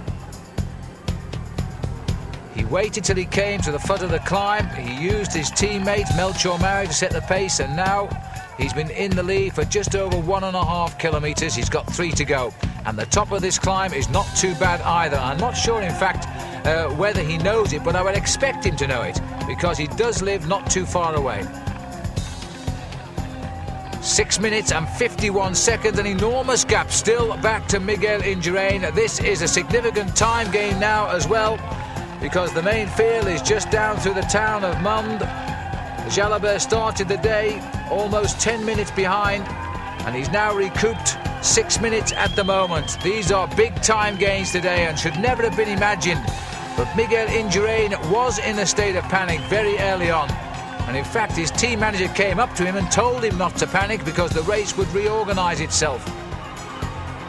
So that is a sign of perhaps getting a little bit older and you're not sure of your form. Pantani now going to have another go. As the roads go uphill, he always attacks. Richard Virenque still there and consolidating that lead in the King of the Mountains, and Miguel himself now. It's all being left to Miguel Indurain now. Indeed, Zuller and Rees have an interest in this escape. They could lose second or third overall. And they're using Pantani this time. They're trying to use him as a pacemaker. Zuller is actually helping Miguel Indurain. Not that he wants to, but he wants to hold on to second place overall. Indurain's still in a little bit of trouble there. Bjarne Riis, a rider who always seems to dig deep into his reserves, suffers but holds his position. Laurent Brochard was also trying to get in on the action there, just tacked onto the back of them. They're having a little problem here containing Pantani, but he still hasn't quite got the zip in his legs he had last year. But this man, well, last year ended on day one in the Tour de France for him when he had that terrible crash along with Wilfred Nellison and Gonchenkov. But now he's riding so well. Pantani trying to get up there for second place, but he's not going to do it. There's still one or two of the remnants of the breakaway in between at the moment. Podenzana, Battaria, Melchior Mari, Perron, they're all so far ahead. They're still in front of this group. But this is where the action is. This is where the time is being lost or gained, depending on how Indurain is going. Now, they're more or less the top of the climb, and then the false flat. He can slip it up a gear and head downhill towards the airfield. Pantani still riding on the road at round about 6th or 7th here, and still 6.5 minutes back. And surely Indurain is going to have to go alone, but he's got for company the champion of Denmark. Now where has Alex Zuller gone? Zuller is in a little bit of trouble, I think, because the three of them have gone clear.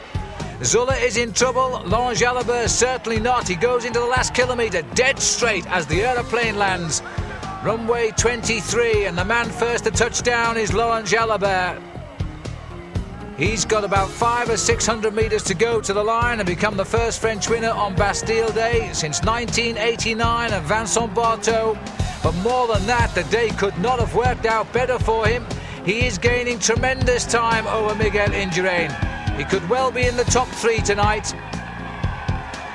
Well, he looks over his shoulder not to see where Miguel is, but to see where probably Battaro is or Podenzana. They were the riders immediately behind him on the road. But this has been a superb attack, a tactic that has worked so well. They spotted the peloton was in disarray, they spotted Indurain was in trouble, and not just one Once went clear, but 3 of them. And they worked to get this man home first today. A long breakaway, that's worked to perfection. Up goes the zip on the green jersey. Shortly, Laurent Jalabert will enjoy the moment. Jalabert of France.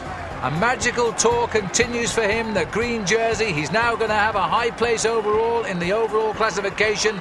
He must think of a high finish in Paris now. And in fact, Podenzana has got up for second place. Last 2 years, he's been the champion of Italy. That's gone across this year, just a week before the Tour de France, to Gianni Bugno. And Podenzana gets second. Just around about 28 seconds back. And then it looks like Portalo finishing third, but this is the race that matters. This indeed now is the race for a lot further down. It's the race for 7th place. They've caught Pantani.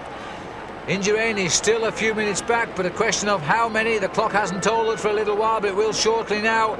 You see, Bjarne Riis knows how important the attack is by Jalabert. He knows his top place is being forfeited here. He's third overall, but he could be fourth or even fifth after this. He looks over for more speed from Indurain. Look at the clock, 5 minutes is the gap, so Riis has lost third overall, certainly now.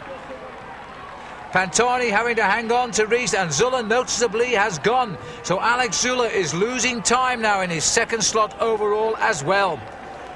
A great day indeed for Laurent Jalabert. Indurain seems to be salvaging just enough to keep his yellow jersey though, as Riis now goes forward, followed by Pantani. Indurain has given just about everything now. I think he's hanging on to the back of these two. Even Pantani's finding the legs to sprint as Riis goes to take his wheel. And still the clock counts towards 6 minutes. Pantani leads them home. Riis and Indurain, 5 minutes 40 seconds the gap. And this is Alex Zuller. He's losing 20 or 30 seconds on the overall leader, which will still be Miguel Indurain. But Jalabert is now the new challenger. Zuller finishes 5:58 down on Jalabert. So Laurent Jalabert has won the stage here on Bastille Day. The green jersey. And at last, Jalabert forces a smile. So look at this for a result. Jalabert 29 seconds in front of Podenzana, but noticeably 5 minutes and 41 ahead of Pantani and Indurain.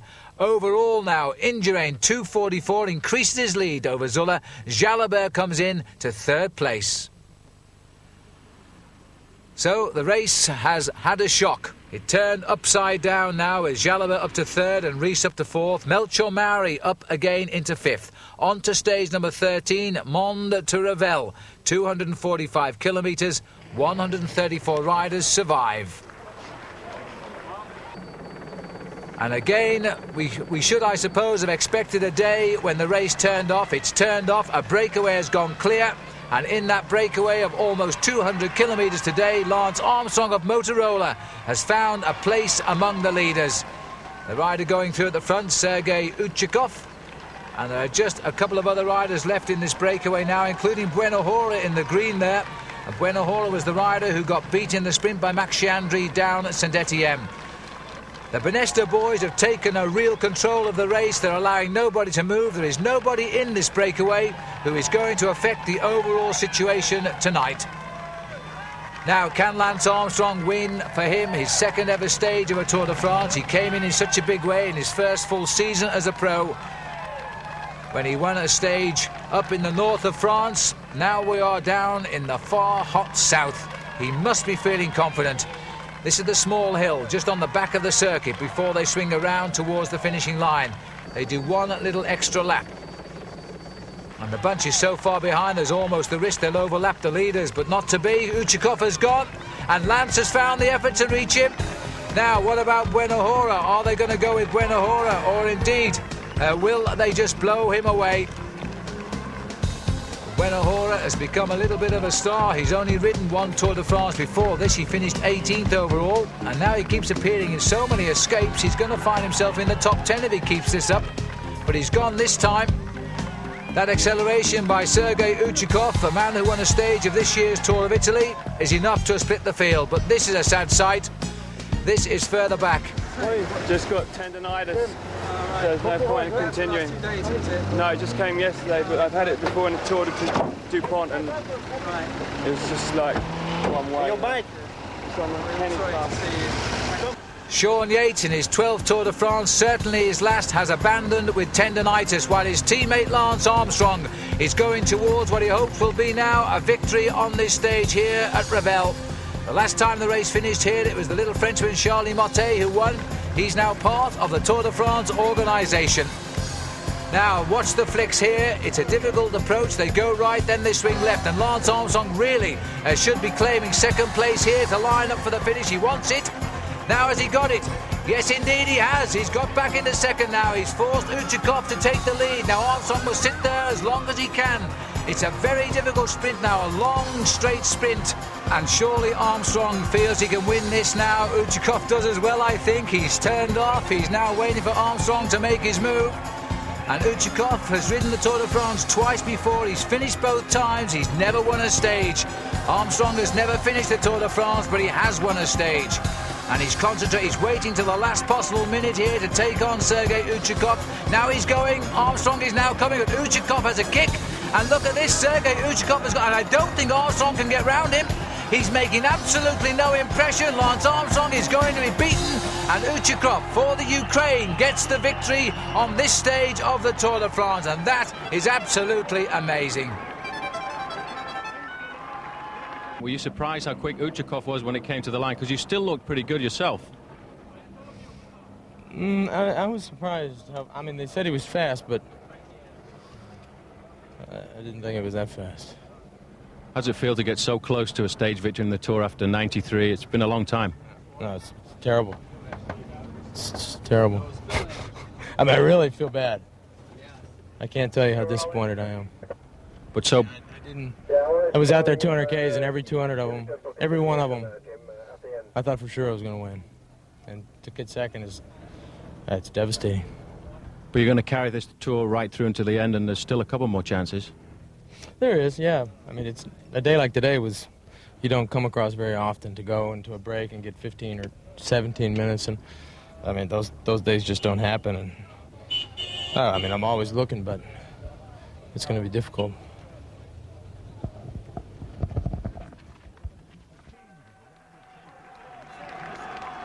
Great sadness for Lance Armstrong, who really should have won that, but Sergei Uchikov was the victor, and he got it for the Ukraine.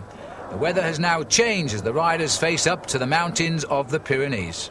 So Lance Armstrong yesterday bitterly disappointed, and we don't expect Armstrong now to be in the attacks when they come up to here. This is Gozé-Neige in the Pyrenees, and as you can see, it is very dreary indeed. Low cloud and light rain. The overall situation on Miguel Indurain's birthday is that he leads Alex Zülle, Laurent Jalabert and Bjarne Riis. Let battle commence. And this first day in the Pyrenees, not a very long one at 164 kilometres, but indeed extremely tough, finishing on the climb of Gozé-Neige. Well, happy birthday, 31 years of age now, Miguel Indurain. He always celebrates his birthday on the Tour de France, and it seems he always celebrates wearing the leader's yellow jersey. Well, this is now the third small climb of the day. It's a second category climb, and we're heading up the start of the Porte de l'Aise. 131 kilometres cover when they get to the top, and Tony Rominger now trying to stretch the legs, especially of Miguel Indurain. The day started well, by the way, for Jamaluddin Abdou-Japarov. He beat into third place in the sprint after 23 kilometres, Laurent Jalabert, so he's picked up 4 points in that green jersey competition, while it looks as though Indurain has now sent González Arrieta to try and keep a tight rein on Tony Rominger. This really is the first time we've seen Rominger attack this race since we started, so perhaps he's feeling a little bit better. He really did nothing at all in the Alps, but so often riders who come to the Pyrenees after a bad session in the Alps ride better. Those that ride well in the Alps, I have to say, often don't ride so well, but it looks as though this man's going to ride well. Marco Pantani, he won in the Alps, and now he's off again. And this is on the climb of the Porte de l'Aise. It's a long, long climb to the summit. And Pantani is now going again. He has to go early if he's thinking of a long-term high ride on the general classification, simply because he's got a lot of time to make up. And if he's just thinking of the stage win, well, I think Pantani could have waited probably until the start of the climb of Gozé-Neige itself. It's a very difficult area around this area of France in the Pyrenees. The roads are beautiful, especially if you're riding a touring bicycle. You can duck and dive, almost any turn will take you up a different mountain. But today, this is a very hard route indeed. It finishes on the Col de la Trappe, before they descend and climb the Côte de Gouzeneige. Now this is the group containing Miguel Indurain. It's thinning out a little bit, but they've got Rominger in their sights, and he seems a little bit demoralised to me, Tony Rominger. Now Bjarne Riis is going to have a go. Riis 4th overall, and don't forget he's in a little bit of trouble with the proximity of Laurent Jalabert. Kilometre to go now to the top of the Porte de l'Air. And Pantani still has that beautiful rhythm of a climber. And the rain now settling on the camera lens. Here is our daily visit to the Devil, who always cheers the riders over the last few kilometres. About 10 days ago in the north of France, by the way, one of the riders just glanced over to see him and slammed into an obelisk in the road and crashed.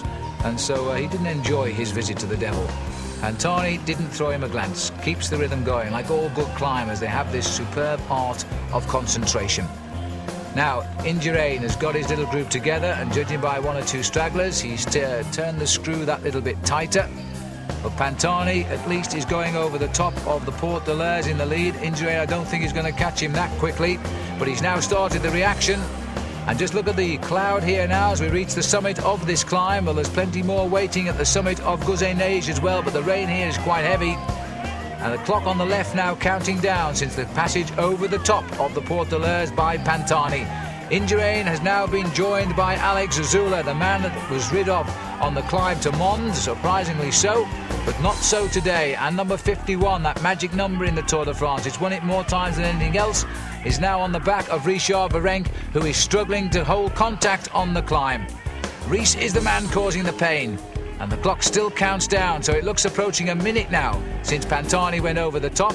Riis, Indurain, Zula is the order, and in fact Indurain gets second over the summit ahead of Bjarne Riis and Alex Zula. Virenque a little bit off the pace.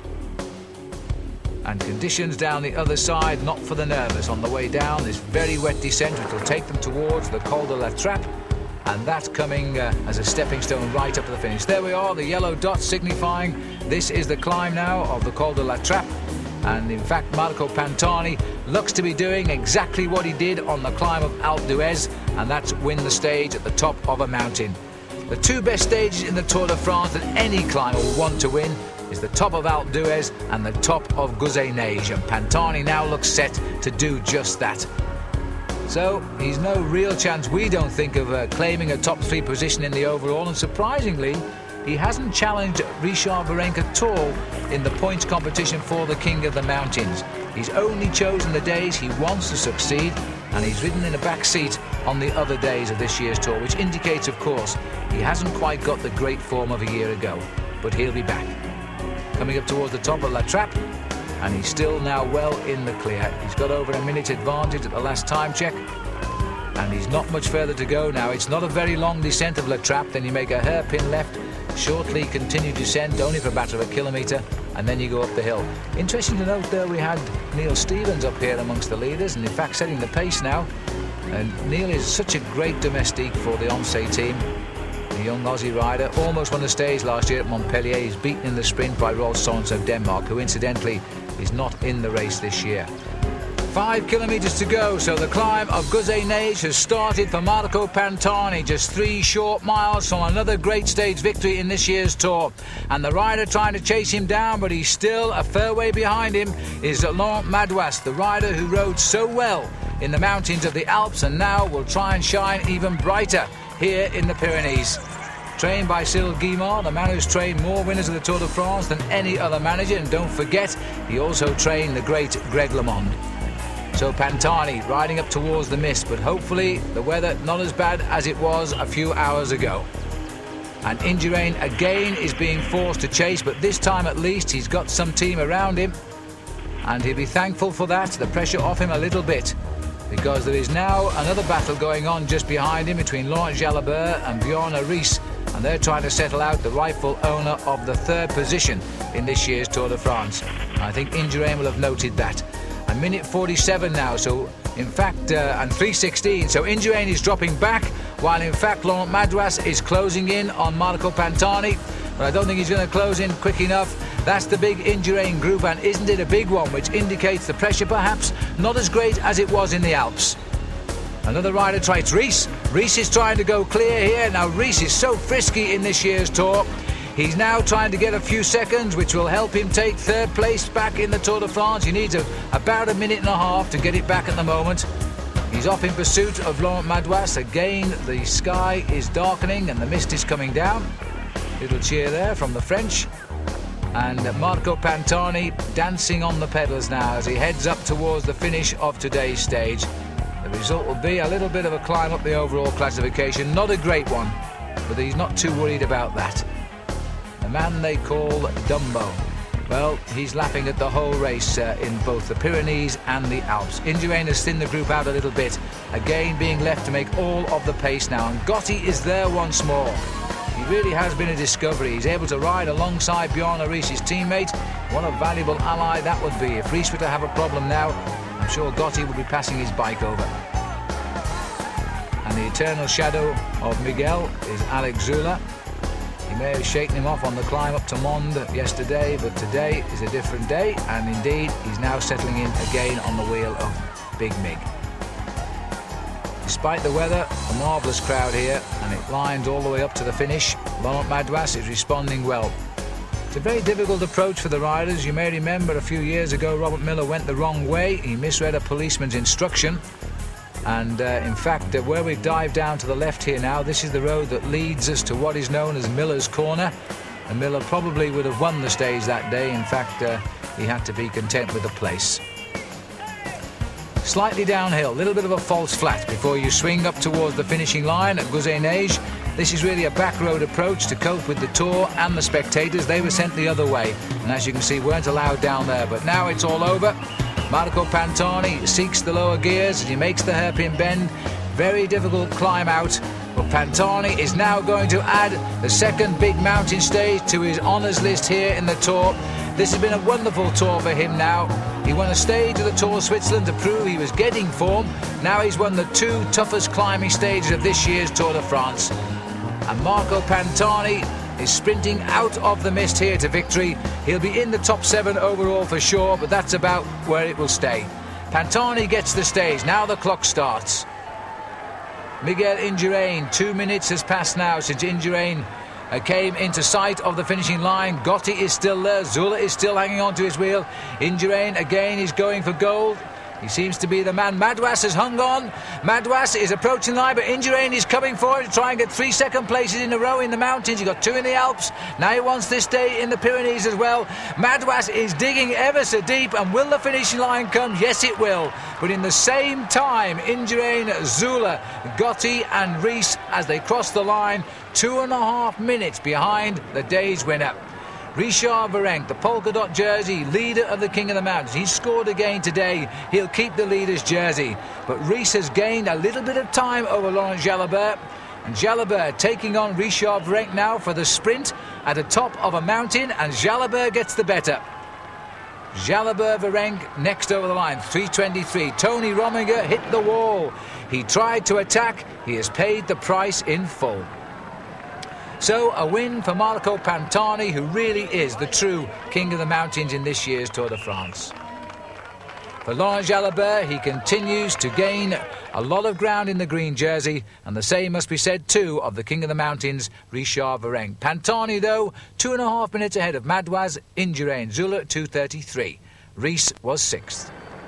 And that was the situation at the start of stage 15 today, and between Saint-Giron and Cauterets, 206 kilometres, crossing some of the most famous climbs in any Tour de France. The Portet d'Aspet, the Col de Monte, the Col de Portet, the Col d'Aspin, the Col du Tourmalet, and finally the climb to Cauterets, where, incidentally, Miguel Indurain first won a stage of the Tour de France.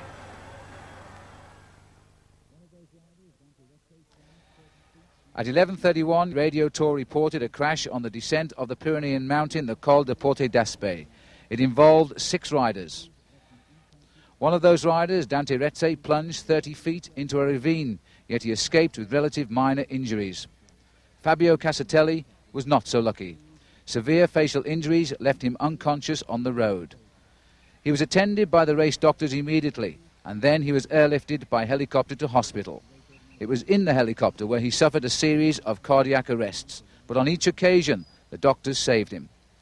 On arrival at Tarbes Hospital, doctors fought to save his life.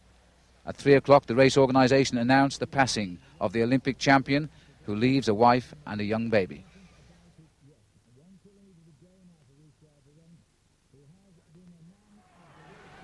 And the tragedy left behind on the road of the Tour de France today. The riders in the lead know nothing about it yet. 1 kilometre to go now for Richard Virenque, who has been a man of the race today, and sadly I think few will remember it. He's celebrating here what will be a great victory for Richard Virenque. He has taken maximum points in the King of the Mountains. He's topped every climb in the lead. The Porte d'Aspe he went over in the lead in the group. The Col de Monte, then on to the Col de Portet, the Col d'Aspin and the Col de Tourmalet. Virenque has been first over the top in them all. This has been an escape in the true tradition of the Tour de France. And what's a great sadness it is too of what has happened today. And Richard Virenque will probably not be remembered for this marvellous occasion. Virenque now coming up towards the finish, the final gear change before he takes the victory at the top here of Cotteret. This very popular Frenchman. He shed everybody today. He started in a small breakaway group, one by one. He watched them all disappear. On the Col de Portet, Claudio Chiappucci finished second. Buenahora went over third. Now Richard Virenque is clear. This has been a day in the Pyrenees in the past when Chiappucci has been top dog. Well, today it is the Frenchman, Richard Virenque, and this has more or less convinced everybody he's going to win the King of the Mountains for a second year. He's gained so many points today now. His lead is going to be enormous. One more tough day in the Pyrenees to come tomorrow, but this will be the day that he will remember. But sadly for everybody else, it'll be for a different reason. This is the sprint now for second place. And Claudio Chiappucci comes over just behind, 1 minute and 17 seconds down. And Bjorn Rees has managed to slip Miguel Indurain here. Zuller is hanging on grimly. Rees is stealing a few seconds as they come up to the line. So Buenahora third, Escar team is fourth. Rees comes in fifth, then Indurain just comes in ahead of Alex Zuller and Laurent Madouas there again. Rees has gained a little bit of time though on Laurent Jalabert. He will be happy with that. He'll be back in third place overall. So the result of this stage in the Pyrenees, Virenque wins from Chiappucci, Buenahora, Escartin, Rees, Indurain finishes 2 minutes 34 seconds behind, but his overall lead will not be endangered at all. He still leads this race by 2 minutes and 46 seconds over Alex Zuller. Bjorn Rees is third, Jalabert is fourth. But the man that everybody's talking about today, rider 114, Fabio Casartelli. Henny Kuiper was there. We had a radio crash, but we heard it also 100 times. And okay, we came closer, and then over the board radio, our internal Motorola communication, Jim Okwitz told me, hey, we need a bike for Fabio. And then we came closer, and then we went out of the car and we saw the terrible situation there. Last night, the American Motorola team, of whom Casartelli was a member, met to decide whether or not to continue in the event. And afterwards, team manager Jim Okwitz gave this statement to Gary Imlach. He was a super kid, I'll tell you. When you think about somebody that was a champion and someone that had great character and someone that you were proud to be associated with, I think you were talking about Fabio Casartelli. So how are the rest of the team taking it? They're taking it hard, which is expected. It's not going to be easy for us. But at the same time, we think that Fabio's there behind us and wants to keep us going and keep us in the race. And the boys have decided to continue on in his memory. Today, the Tour de France remembers Fabio Casartelli.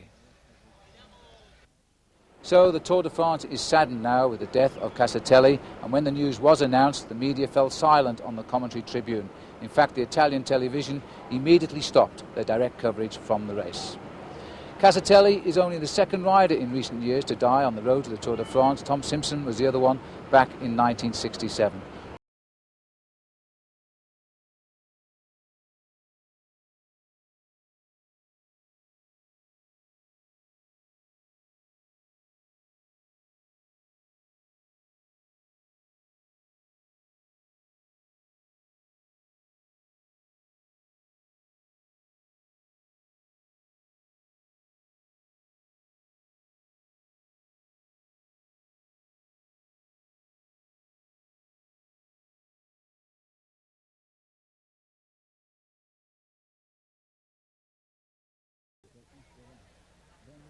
The race yesterday did continue to its finish at Cauterets, and I'm sure many of you were surprised by the apparent celebration when the race reached there. But the fact was the riders didn't know of the tragedy out on the road until after that.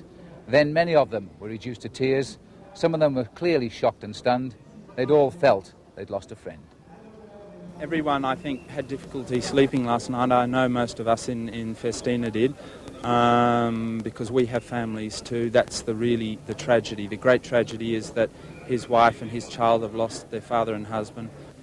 Yeah, I was very close to it. I saw it happening, and then when you heard after the finish, you're shocked. And I saw the Motorola team was at the other side of the road, and I said, I go there to say something. It's a little bit better this morning, but yesterday everybody felt very bad. You know, you sleep bad, and I don't want to think about it, but it keeps coming in my mind, you know, and it's so awful. I'm sorry to say that, but I think the best for all of us to just let it pass. It's very difficult. Yeah, for me, the film was going on all night, but still the race will go on, and we can do something today to remember Fabio, but it's a tragedy. I think probably we will certainly have a long period of riding where we're not racing in respect in his memory. You know, I don't know. It remains to be seen. I'm going to go into the village now and just see with the other team captains what the general consensus is, to get some idea. And the result was the tour organisation immediately called, of course, for 2 minutes silence at the start.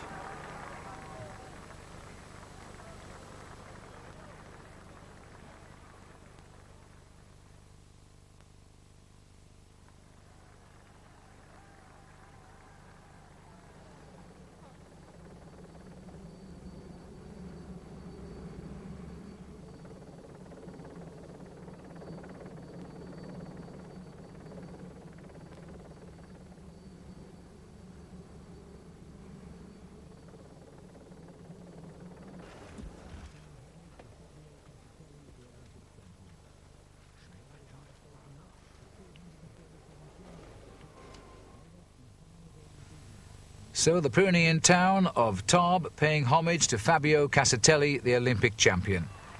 And the riders now facing up to 237 kilometres to Pau, another and final day indeed in the High Pyrenees.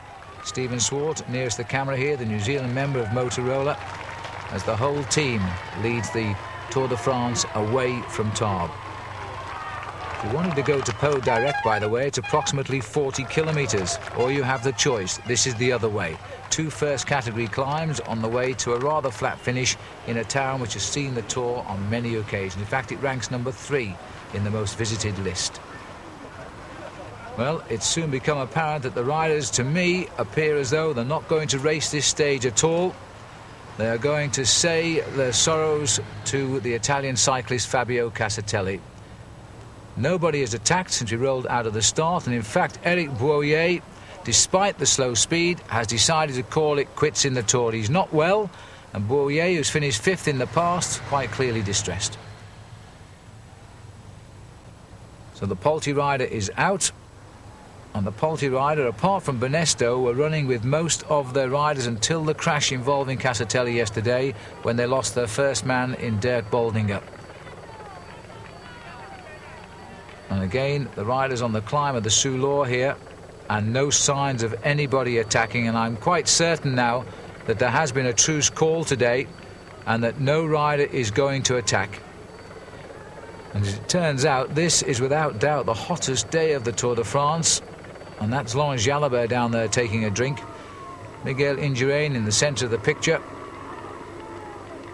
Well, all of the spectators who travel out into the Pyrenees today know only too well the reason for this. Fabio Casartelli, he wasn't a prominent rider in the Motorola team or indeed in the Tour de France, but he was a rider one felt had the talent to succeed in the future, and ironically this year he seemed to be rid of all the injuries that have stopped him riding well as a professional.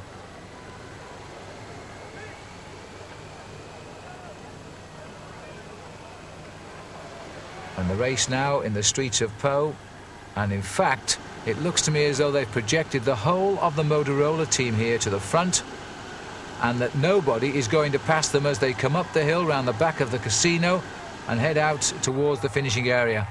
On the top of the lead Motorola car, the bicycle of Casartelli. Well, this is a sad, sad moment for any sporting commentator to have to commentate on, and indeed for particularly the Motorola team.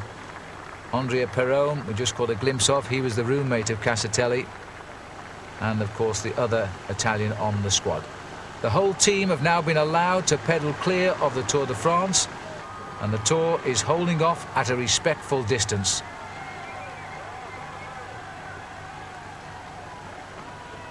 And you can see in the far distance there, as we go under the kilometre banner, the main pack of the Tour, but the field is leaving them now to a quiet moment of private grief as they come into the centre of Pau.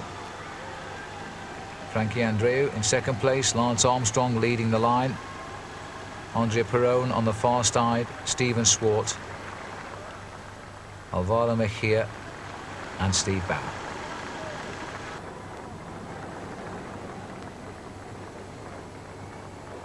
It's only the second time in the history of the Tour de France a rider has died from injuries sustained in the event. And the Tour de France feels, quite rightly so, it's lost a member of its own family. So the arrival in Pau, the team have spread out. There'll be no winner of this stage today, and indeed there'll be no results either. The general classification will simply remain unchanged. This day did not exist as a competitive day in the Tour de France. The Motorola team freewheel over the line. Andrea Perrone being allowed to cross over first as the Italian on the squad and the roommate of Casartelli. The main field, they come in at around about 15 or 20 seconds. That's certainly a very respectful distance. So the great city of Pau, the gateway to the Pyrenees on so many occasions, this city has witnessed so many happier moments in the Tour de France. Now it pays its moment of tribute to a great cyclist. The Motorola team filed through, stunned photographers and journalists, none going across to speak to them. They also recognised the poignant moment. Max, that was a great gesture out on the road today. Yeah, I think it's a very nice thing, you know, the whole group could do to remember Fabio Casartelli. There's not much you can do, not much you can say, but I think in this way everybody, you know, is together. And what were your thoughts out on the road? It was a long stage. Yeah, it's a long stage. It was very hot, you know. People didn't really feel like talking today. I mean, there was not much talking going on. A lot of thinking, you know. You think of what happened, you know. It was him, but it could have been anybody.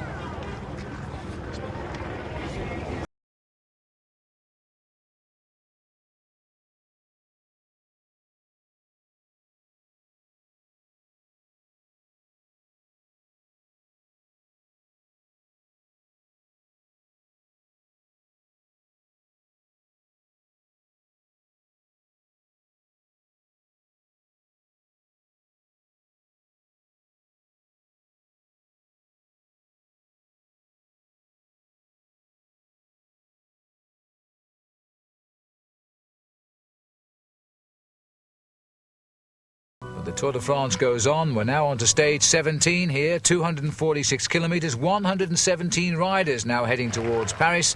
189 started the race. And this is a fair distance, this, mostly on flat roads, little bit of a ripple at the beginning, running down to sea level. Laurent Jalabert consolidating his overall points gain over Jamaluddin Abdou Japarov.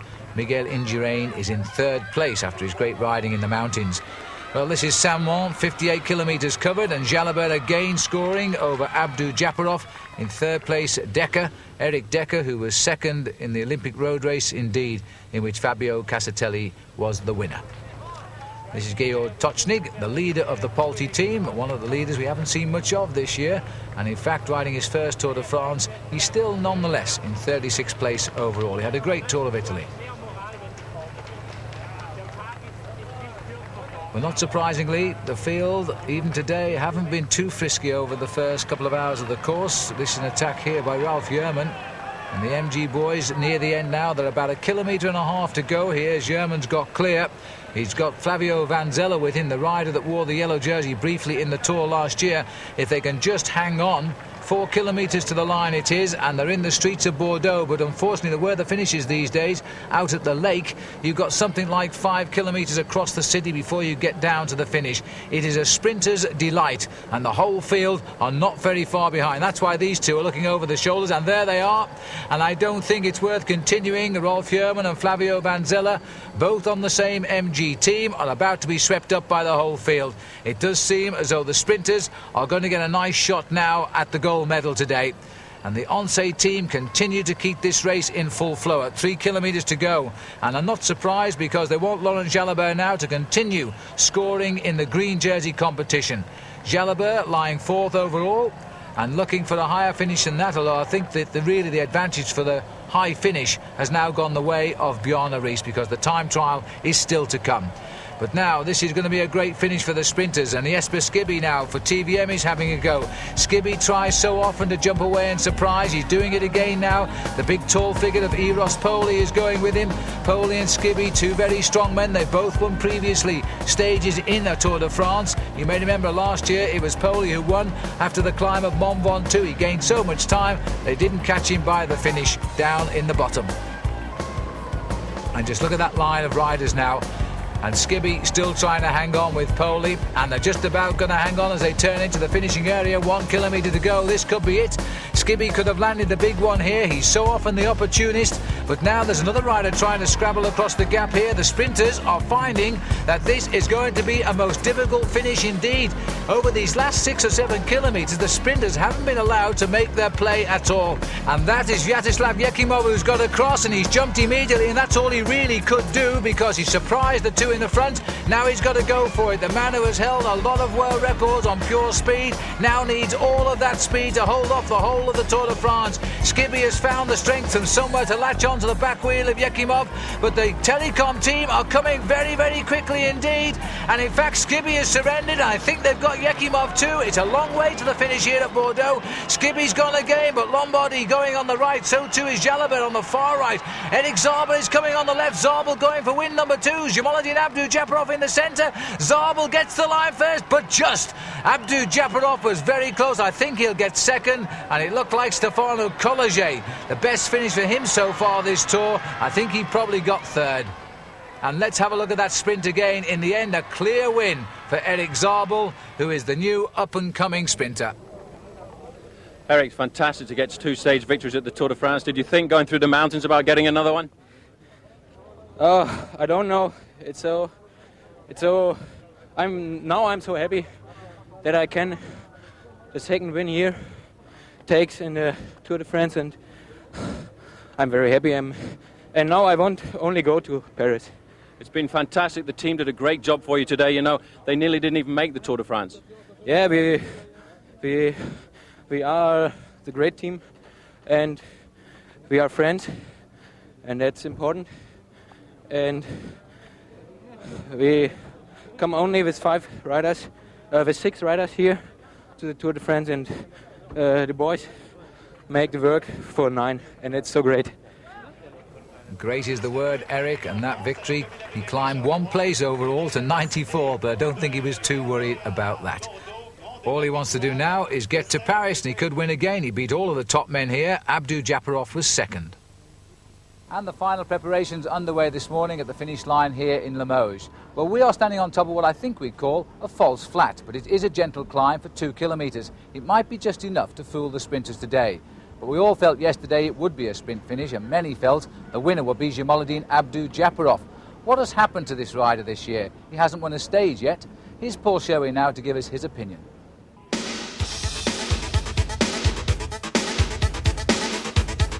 The reason Jan Raas's Novell team signed Jamaluddin Abdul-Japarov this year and paid him an estimated £750,000 was because they wanted stage wins, like this one from last year by the Tashkent Terror. After all, he has won 5 stages in the past 2 years. In a sprint finish, he's always easy to spot because of his erratic sprinting style. That's why the other riders tend to give him plenty of space in which to work, as they know he feels that the whole road belongs to him. Abdul-Japarov still has an awful lot of power as he uses all of his compact body, especially his strong arms and shoulders, to push and pull on the handlebars.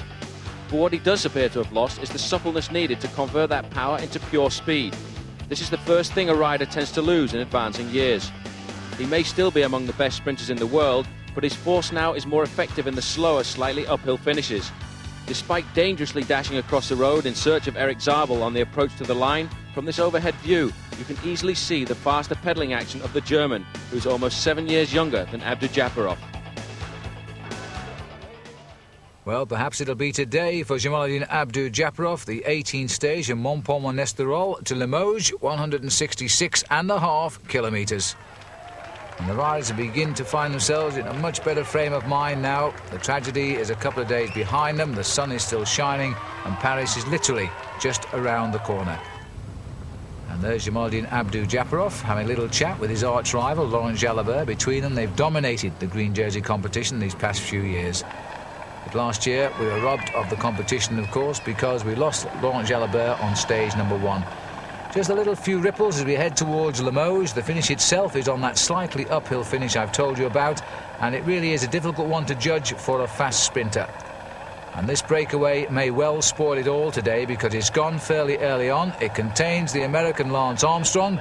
Number 123 here is Martin Den Bakker, and there's Armstrong, 111. And there's nobody in this breakaway really to worry Miguel Indurain or the leaders of the Tour, and so my bet is they're going to allow it to make time today. It could well be the move, and in fact Armstrong is making a move right now. We're on the climb here of the Côte de Villeneuve, and Armstrong is going clear. Now we've just received a time check that the bunch is 5 minutes behind containing Indurain. So Armstrong knows now that the race will be decided from this front group, and he's trying to force that decision even to a finer result. Now there's no immediate reaction here, and I think the field is a little bit tired. In this group is Ralph Yerman, Vyatislav Yekimov, Johan Brunel, Max Chiandri is up here. He's been very active all day in the breakaway. But now nobody has offered to take up the chase of Lance Armstrong. And look at the speed of him. He's gone not on the climb where everybody was watching, but as soon as they tipped over the summit he went. And let's have a look at it again. There's Armstrong on the left, and they're still just coming up to the line here, and Armstrong then goes while everybody, possibly a little distracted by that man on the right waving something at the field, has gone down his right of the road. Well, there's Armstrong's overall position, 39th, almost an hour and a half behind Miguel Indurain. But you know, most importantly this year, Lance Armstrong just had to finish this year's Tour de France, and if he wins a stage on the way, that would be seen as a bonus, because after 2 rides in the Tour and no finish in Paris, surely that works a little bit on the mental state. Now Armstrong knows he'll get to Paris. He's free now to try for the stage win. There's no more hills of note now before the finish, except of course the little climb up to the line. So if Armstrong can get a gap and hold it, he's hovering around about 40 seconds, and it's looking good right now. He's not panicking, he's holding his rhythm, and he's using the road, and that's something else often difficult to do. The road's totally closed in France for the Tour, but you have to remember to go round the corners on the wrong side, knowing that there won't be anything coming the other way. The other problems are these central islands where the riders have to keep on dodging. This is Martin Den Bakker here, who's trying now to get a little group to get up to Armstrong. An interesting move. Armstrong read it very, very well indeed here. Now he's beginning to suffer just a little bit. There's long straightaways, and then the riders have to climb a little bit, then they descend. There's no serious climbs, but when you're trying to maintain a speed of somewhere around 30 miles an hour, then you can bet your life it's beginning to hurt. Well, this is Taffy on the back wheel of Martin Den Bakker, who really is such a strong rider. Had a tragic Tour de France himself last year when he had to quit the Tour on hearing of the death of his sister in an auto crash. Well, this Tour for him has been a far happier one. He's been much, much stronger too. Armstrong, though, is the rider who's dictating the pace. So Motorola a little bit of light on the team after these sad few days, and Armstrong now trying to provide that for the team. And I'm sure at the back of his mind as he makes these pedal revs as well is Fabio Casartelli. Armstrong and Motorola riding so well right now, and he's heading, I think, for his second stage win, because try as they might, they're not really getting on terms with him because they haven't organised that chase behind. Andrea Ferragato is back there, Bruno Kengialta, the man that waited for Evgeny Berzin in the Alps, and seemingly he's so strong this year, but he hasn't featured, and yet he's trying to get on terms. This is Taffy, and there's Martin Den Bakker. They're about to swing up towards the finish as well, and they're hanging on at the moment to second and third, but the race behind is closing in on them, and they're not closing in on Lance Armstrong. So the memories of a few days ago, well, it's over a week ago now, the road down to Revel, where Armstrong was outwitted by the Ukrainian Sergei Uchikov. No such thing's going to happen to him this time. The breakaway reforming here, as the rider coming up at the back is Jean-Cyril Robin, the Frenchman who rides on the Festina team. Ferragati at the lead is also here, so too is Vyacheslav Yekimov. Sam is in the middle. He almost won into Bordeaux yesterday. And they've picked up Den Bakker and Taffy, but no sign ahead of this rider. Lance Armstrong now is under the kite. 1 kilometre to go to the finish. The worst of the climb is over. He's afforded himself a glance over his shoulder, and he will see nobody at all. The last time check we got was round about 25-27 seconds. That's enough. He won't take that back in just 1 kilometre of riding. This is Ferragato. A late attack by him, trying to get up towards second place. That would be a good result for Ferragato. He'll be really annoyed, in fact, that Armstrong got away, because for my money, he seemed to be the man in the breakaway who was the best bet for the win. Armstrong has gone. Ferragato trying to hang on to a breakaway move here. And he looks as he's almost tempting riders to come out and join him. But he's got a little gap on the climb there. That might be good enough for second place. Armstrong knows now he's got the victory. So Motorola now have a genuine stage win in this year's Tour de France after the ceremony in Pau. And Lance Armstrong, the last few pedal revs up the hill, and it is only a little hill towards the line, and this will be a well-taken victory indeed. This was no present by the race. This was a well-taken win for Lance Armstrong. He worked it all out. He was in the breakaway. He waited for the right moment. He chose the most brilliant place to launch the attack. Even so, it was still a long way to go to the finish, but he went, and he had more than 15 miles to ride. Armstrong, one last check, and then he points to the sky. He puts his finger up, number one. And Lance Armstrong now is not just winning for himself or the team, he's also winning for Fabio Casartelli.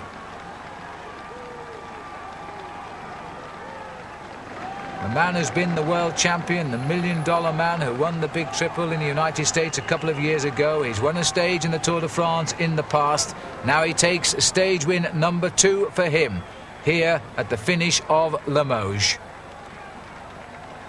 Another rider in sight behind him. So this was a great move.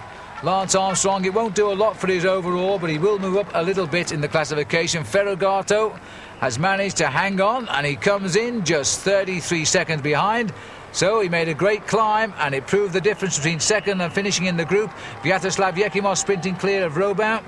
There's no doubt about the winner today. That was Lance Armstrong, and he's going to cherish that moment as he kisses the skies and points to it. He was the winner, quite rightly so. A well-taken victory for him. He's now with Paul Sherwin.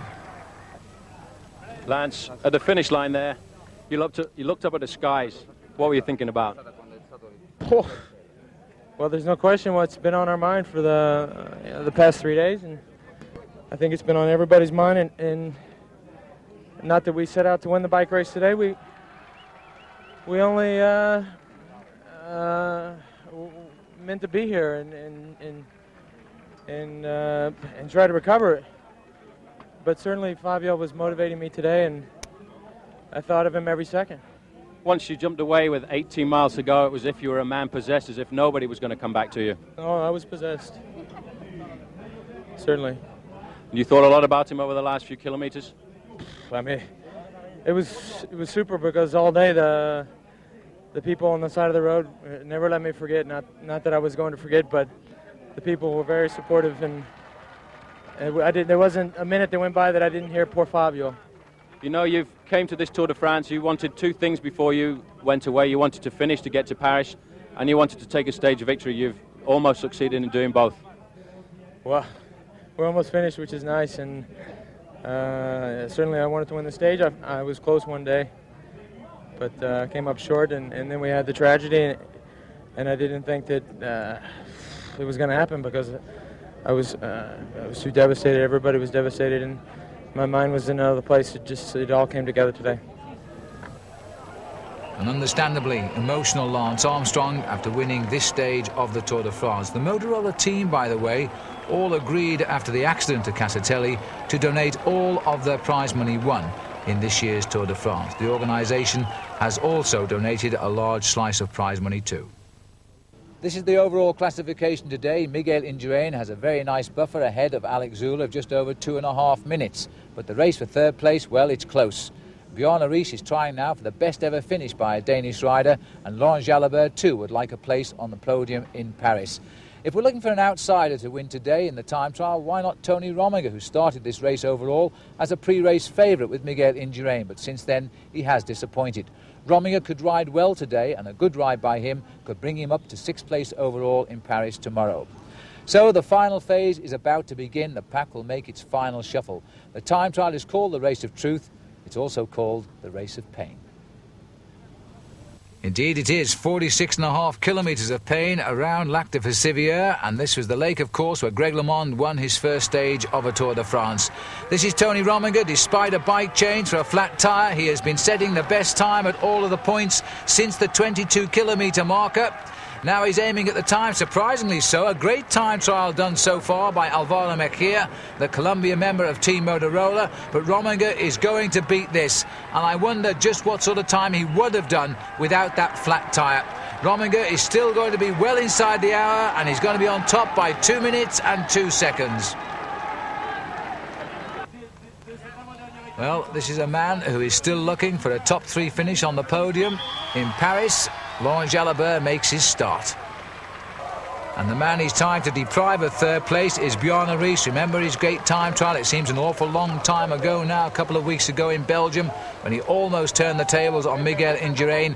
And now at the checkpoint here, Rominger's the best time. Riis has gone through 16 seconds better. So Bjarne Riis is still firing in the time trial. And Laurent Jalabert, I don't think, will be able to live with the big Dane on this sort of a course. There's very little flat on this road. It undulates an awful lot. It's in the most beautiful part of France outside Limoges. Alex Zülle coming through here now to the checkpoint. He's only going to be third, but that's okay. He's behind Rominger and Riis, but he is still holding on to that big time gain he's made out in the Alps. And so Indurain now will be the last man to arrive at the checkpoints, and Miguel Indurain is confirming his 5th Tour de France here. He is going to be quicker than Bjarne Riis, but not by much, because Indurain is going to go through 27 seconds quicker than Bjarne Riis, and that is the time check at 49 kilometres. So Laurent Jalabert is doing all he has to do now to hang on to 4th place. He's not going to get near Bjarne Riis at all. But even so, Jalabert has had a most amazing Tour de France. He's going to come home here with a time. He's going to beat Melchior Mauri, the winner of the Tour of Spain a couple of years ago. Indeed, as he comes up to the line. And Laurent Jalabert will be 3rd fastest on the leaderboard for the moment at least. 59 minutes, 32 seconds. Let's go out now to Bjarne Riis, still to finish, riding, of course, ahead of Miguel Indurain on the road and in front of Alex Zülle. He, in fact, is 6 minutes ahead of Indurain out of the start house. This is the rider riding 3 minutes behind Bjarne Riis, Alex Zülle. And what a daunting prospect it must be to have Indurain chasing you. Here comes Riis up towards the finishing line. The time to beat is that of Tony Rominger. Remember, though, that Rominger had a flat tyre out on the course, and Riis, though, is getting close and is going to be slightly quicker than Rominger. So this has been another great ride by Bjarne Riis. He's certainly finished 3rd in Paris now. 58.22, top of the leaderboard, but there are still 2 men to finish. And this is one of them, and he's still staying ahead of Bjarne Riis out on the course, but only by a few seconds. These are not the big margins that Miguel Indurain has had in the past in the time trials. Alex Zülle doing just enough today to keep his second place overall. And I think we're about to get confirmation of that now. Rees is the leader. As Zülle comes up, he won't match Rees's time. He will in fact finish with the 5th best time and 1 minute and 1 second slower than Rees. But that won't be enough for Rees to move up into second place. Zülle will stay second overall. And so, as Alex Zülle finishes his big effort, the man who is coming towards the closing stages now of his final effort in the time trial this year in the Tour de France, Miguel Indurain. And just look at the time on the clock. This time, Bjarne Riis is not going to get too close to him at all. It won't be far off, being 1 minute the split around Lake Vassivière. Miguel Indurain has won his 5th Tour de France today, that's for sure. He only has tomorrow the lap of honour, which will take him onto the Champs-Élysées. It's all in a day's work. So he just puts his bike to one side, goes straight to the podium and salutes the crowd. Miguel Indurain leads the time trial section of the Tour again, this time by only 48 seconds, 1 minute 5 better than Tony Rominger. And that 4th place finish by Ivan Gotti, another superb performance, assured him now of 5th place finish in Paris today. This is the 20th stage, going from Sainte-Geneviève on the outskirts into the city centre, 155 kilometres, and nobody now can challenge Miguel Indurain or stop his 5th victory. These are the sights the survivors will see. And of course, one man who knows what it feels like better than most is the great Greg LeMond, a rider who's won the Tour de France 3 times. Gary Imlach spoke to him in the United States. I have a big race next winter called the Birkebeiner. It's America's biggest one-day race, and I have $2,000 riding on it.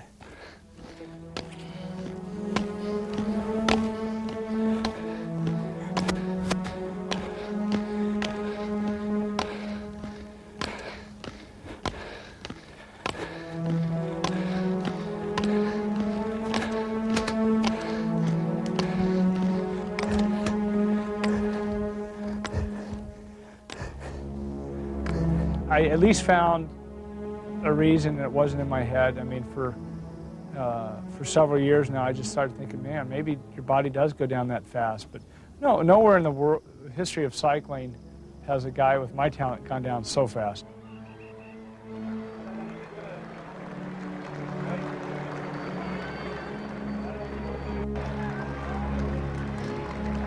How hard was it for you to leave the race you really loved the way you did? Whew. It was embarrassing. I mean, it was painful. And I kept hoping that I'd turn around, but I knew after the 3rd day there was something wrong. The team time trial, I knew something was wrong.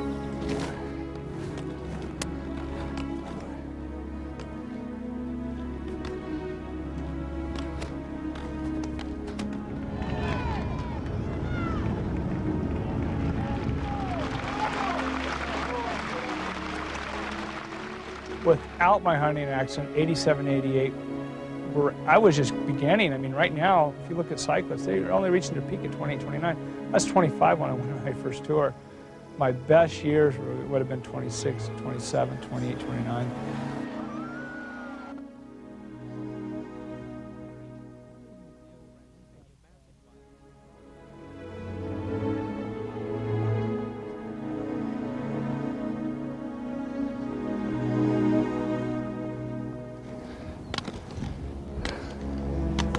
I'm leaving the sport unsatisfied, and I'd missed it for the last 3 years. I missed being in that great a shape, being in the front, being competitive, being there to counterattack. I mean, there's nothing better than being at your best in the Tour de France. And it's a game for 3 weeks that lasts. It's like a soap opera, and you get to be the main actor. That's fun. You can feel the enthusiasm of America's finest ever cyclist, Greg LeMond, still living the Tour de France with the riders as they now race across the Place de la Concorde towards the end of this long 3-week occasion. And the riders are really putting on a show as well. Not surprisingly, there's been very few attacks all day until they came onto the Champs-Élysées, and then this little group has stolen 9 seconds. It's a good breakaway group, and it's looking extremely positive at the moment. They could well stay away here all of the way to the line. And we've got one rider we've noted in here, Sergei Uchikov, the rider who beat Laurent Armstrong at Revel. And the Motorola rider is Alvaro Mejia. Marco Serpellini is from Lampre, the former junior world champion, at the back of the tag here, but the field is closing in very, very quickly now. Arturas Kasputis and Flavio Vanzella are the other two in the front group. Mejia sitting at the back now, and Uchikov is going for an early one. He's come out of the tunnel here now. He's going to race into the last 2 kilometres, but the whole field now led by Gianluca Bortolami, the World Cup holder, who's trying to bring the Mappe boys back into the thick of it. And look at the speed of the field now as they cross the gap here and into the finishing straight this time. The field are coming round extremely rapidly now. They'll straighten up and they'll see the finish. Mejia is leading out and Vanzella is looking over his shoulder, waiting as long as he can, but straight out of the pack now. Gino Lombardi has gone. This is a tremendous sprint for the line. In fact, Uchikov crashed in the last kilometre off our cameras. He's out of it now. The sprinters have got it in the end, and Abdou Japarov, I think, has got the victory in Paris. He's done it before. He's finally got his first victory of this year's Tour de France, and what a place to choose to do it. And so Abdou Japarov gets the victory, and Miguel Indurain salutes the crowd as the final winner for the 5th year in succession of the Tour. This was the sprint where the sprinters appeared literally out of nowhere. And what a great one for Jamaleddine Abdou Japarov to win. You can always pick him out. Here's the one who always gives us the most movement with his bike, and he goes so far clear of the field today. Fagnini second and Giovanni Lombardi in the Polti colours snatching 3rd place. Laurent Jalabert finishing 4th on the stage, exactly the same finish he gets on the Tour de France overall. What a great ride for him as well. Well done, Abdou Japarov. He takes the last stage. He'll go home feeling a little bit vindicated after this.